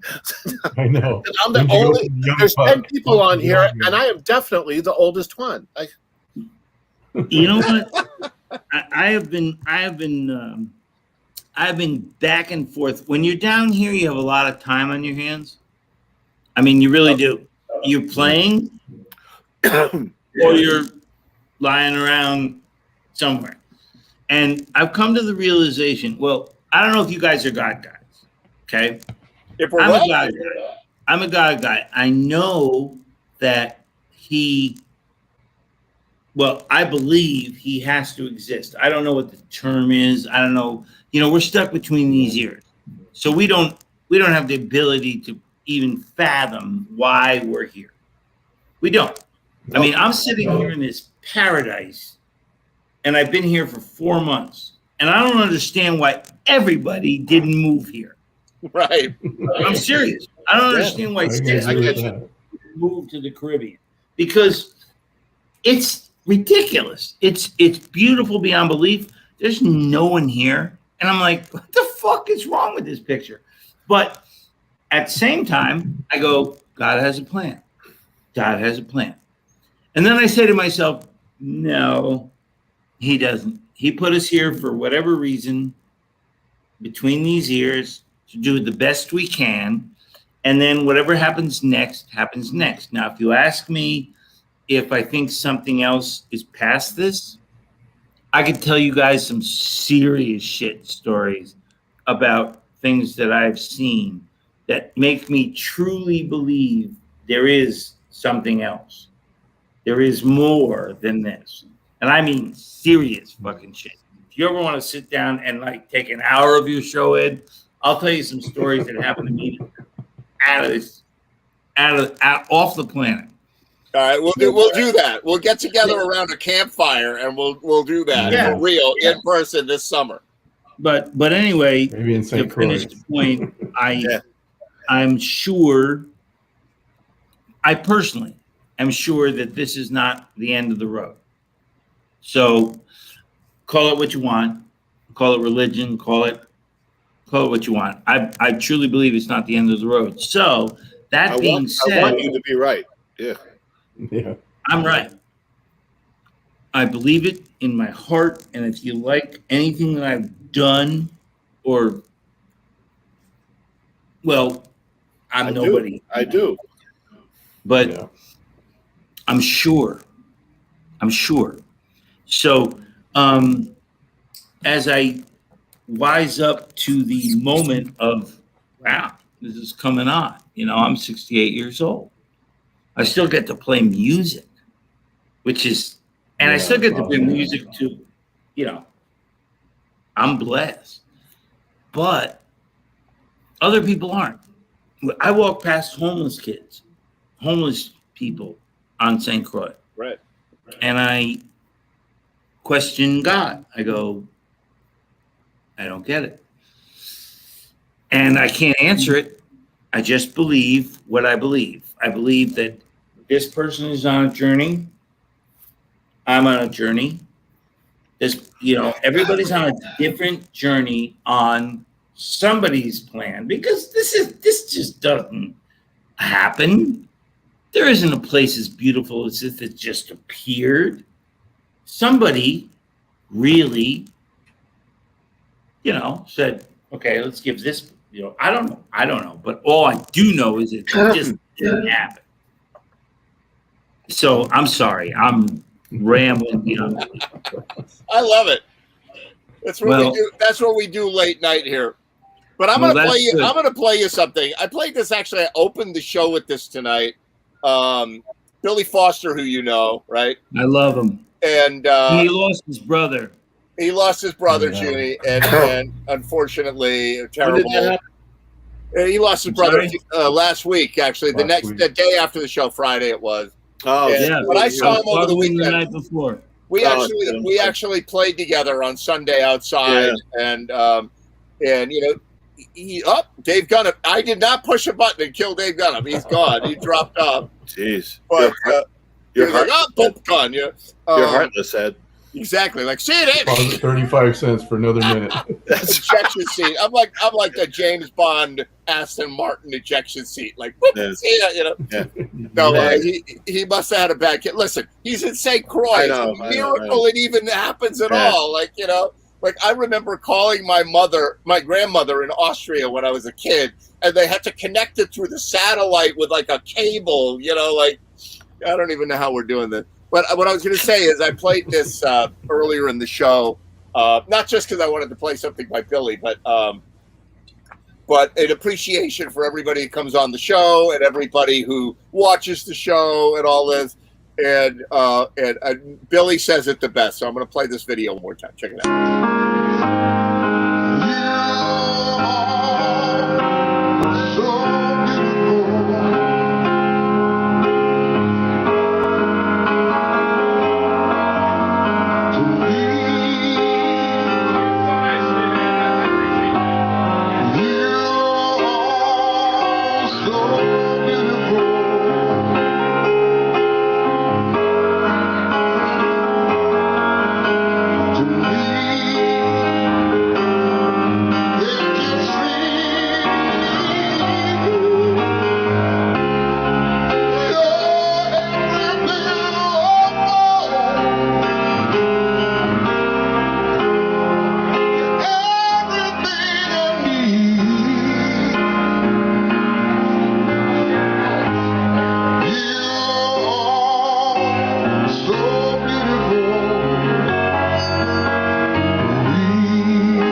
Here it is, Billy Foster. You missed Billy Foster, but you got back on, I guess, Dave Gunham. I've never heard that. that's remarkable. I'm a big good. Billy fan. We all are, and I played with him and all that. You hear him do that and deliver that. It's right in his range. He's so fucking in control. Like, he has a unique voice, but he knows what he's doing. And the few times I'm lucky to play behind him, I'm just like looking at him the whole time for a clue. Like, and please God, don't let me fuck this guy up, because he's delivering it perfectly, and I don't want to fuck up what he's doing. And what were you playing at the time? Well, it could be one of 20 songs, Dave. I played a lot. I played behind Billy a lot of times. Are you a bass player, Randy? Yeah, bass player. Yeah. Bass players outnumber everybody tonight. Playing with right. Billy. Yeah, Dennis knows. That's right. Playing with Billy is got to be an honor. Oh, it is. Oh, I'm Absolutely. thrilled. And Dave, half my challenge is focusing on my playing, because I could just fucking lose myself and watch Billy perform. And like, oh yeah, I'm supposed to be backing him up. Fuck me, But then it's really fuck me, don't fuck up, And yeah, I played with Billy. Ed knows at all the jams and stuff. Billy and I have done 200 songs together easily. Yep. And each one's a privilege with that guy. I had a bass player, I won't mention his name, do tell. who played with us for a number of years. And he's a good bass player. But our songs are built on the lyric and the melody. Sure thing. And basically Diane's playing and me as a rhythm kind of an instrument, and my brother as a bass player. But my brother wasn't around for a while, and this other guy joined us. And he would just in every hole. And I said to him after the first time at the tavern, I said, listen, I said, if I hear the bass player, there's a problem. Agreed. I said, if I hear you, yeah. If I even notice you, there's a problem. unless there's a spot that we've decided this is the lick. Oh, dude, that is so true. That's our role. Absolutely. And he went, I get it. And then the next set he was like, in every hole. And I went, okay. And I put up with it for about, I don't know, a long time, because Danny wasn't playing with us. And then one night, my daughter got up to sing a song that she wrote. And my daughters are both very talented. I don't think either one of them have any interest in pursuing music, but man, can they sing. Mm-hmm. And Kate wrote this song, and she started playing it, and it was really good. And I won't say his name. He gets up, and he starts to play the song. It's an original song that he's never heard. Oh, yeah. And I went, Vinny, stop playing. And he went, what? And I turned the bass off, and I fired him. That's bad. No, if you have to, I walked up and I said, and these are some of our best friends. Not only that, they're such good people that I fired him that night, and he came back to my house afterwards to hang out. Yeah, that's good. And he said, I get it. Dennis will totally agree with me that if it gets to that point with the bass player, no, you're done. You're done. But his wife and my wife love each other, and I love them both. I truly do. These are not bad people. These are humane, hippie people. And he's a good bass player, plays with a lot of people, but not in my band, I'm sorry, but he came back to the house and had wine and said, I know I fucked up and I'm done. And well, I said, yep. Stanley Clark came to the Cobb's Mill Inn once and played, and I kicked him off the stage. I'm like, too many notes, dude. No good, dude. Hey, it's all about me. Hey, man, who are you trying to be, Jocko? Come on. Yeah. Who are you trying to be? Anyway, I'm gonna go. Oh my God, Dave got it. I thank you guys. I love actually after the gig. This has become like a after party. Well, yeah, my wife goes to bed. I'm not ready to go to bed. I pour a glass of wine and I get to talk to you guys. There you go. This April is what we 17th, all love we're about back at this the thing. tavern. This is like Hey, literally, Randy. this is literally Randy, like April sitting around at a 17th. table at the end of What? a gig and like bullshitting before you pack up your gear and go home. That's exactly what this is. it's like. Yeah. We'll But see April you at the 17th. tavern April 17th. What day of the week April is that? 17th. What day is that? That's a Saturday night. All right, I'll see you there. It's our first night. Come. Where? Because April at the Long Ridge Tavern in Stanford. Oh, cool. It's like 8 to 10:30 because my wife won't play later than that. Good for you. But if you guys are around, man, I would love I mean, to. after all this time, you should come and see what we really do. Love to. Okay. All right, you guys. And I'm going to say Dennis, goodnight. Good to see you, and I'm going to play man. some Billy and the Showman right now, and I'll see you guys next week on Jam TV. I've lost in love before. Got mad and closed the door. But you said, child, just once more. I chose you for the one.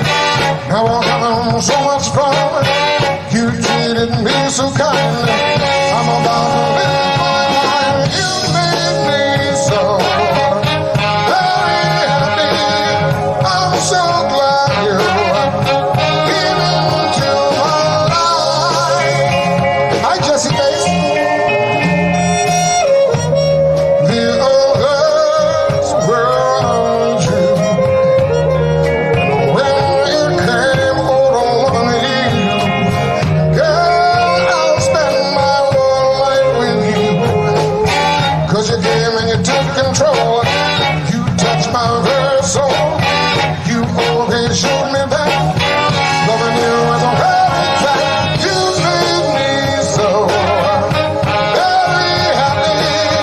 I'm so glad you came into my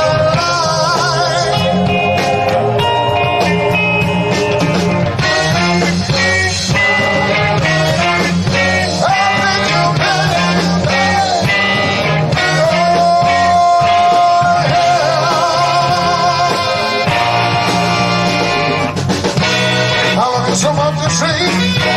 You're even in my dream again. How can I get you I'm so in love with you. All I ever wanna do. Thank you, baby. Thank you,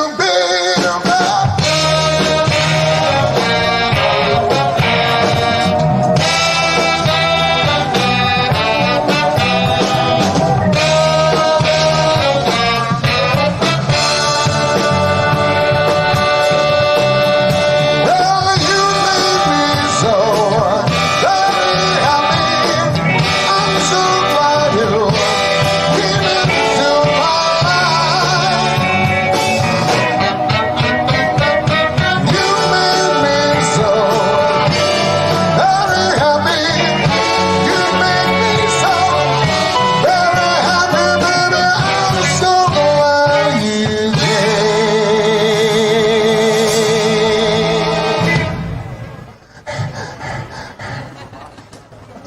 into my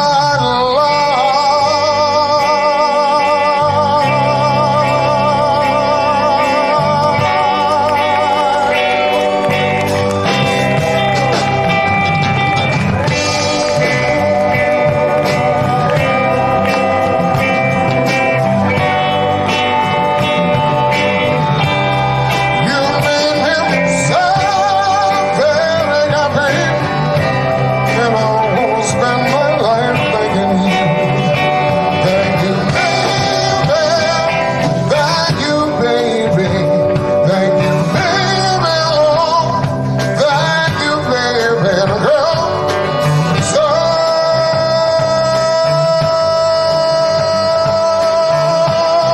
very happy. What's that? Oh, yes.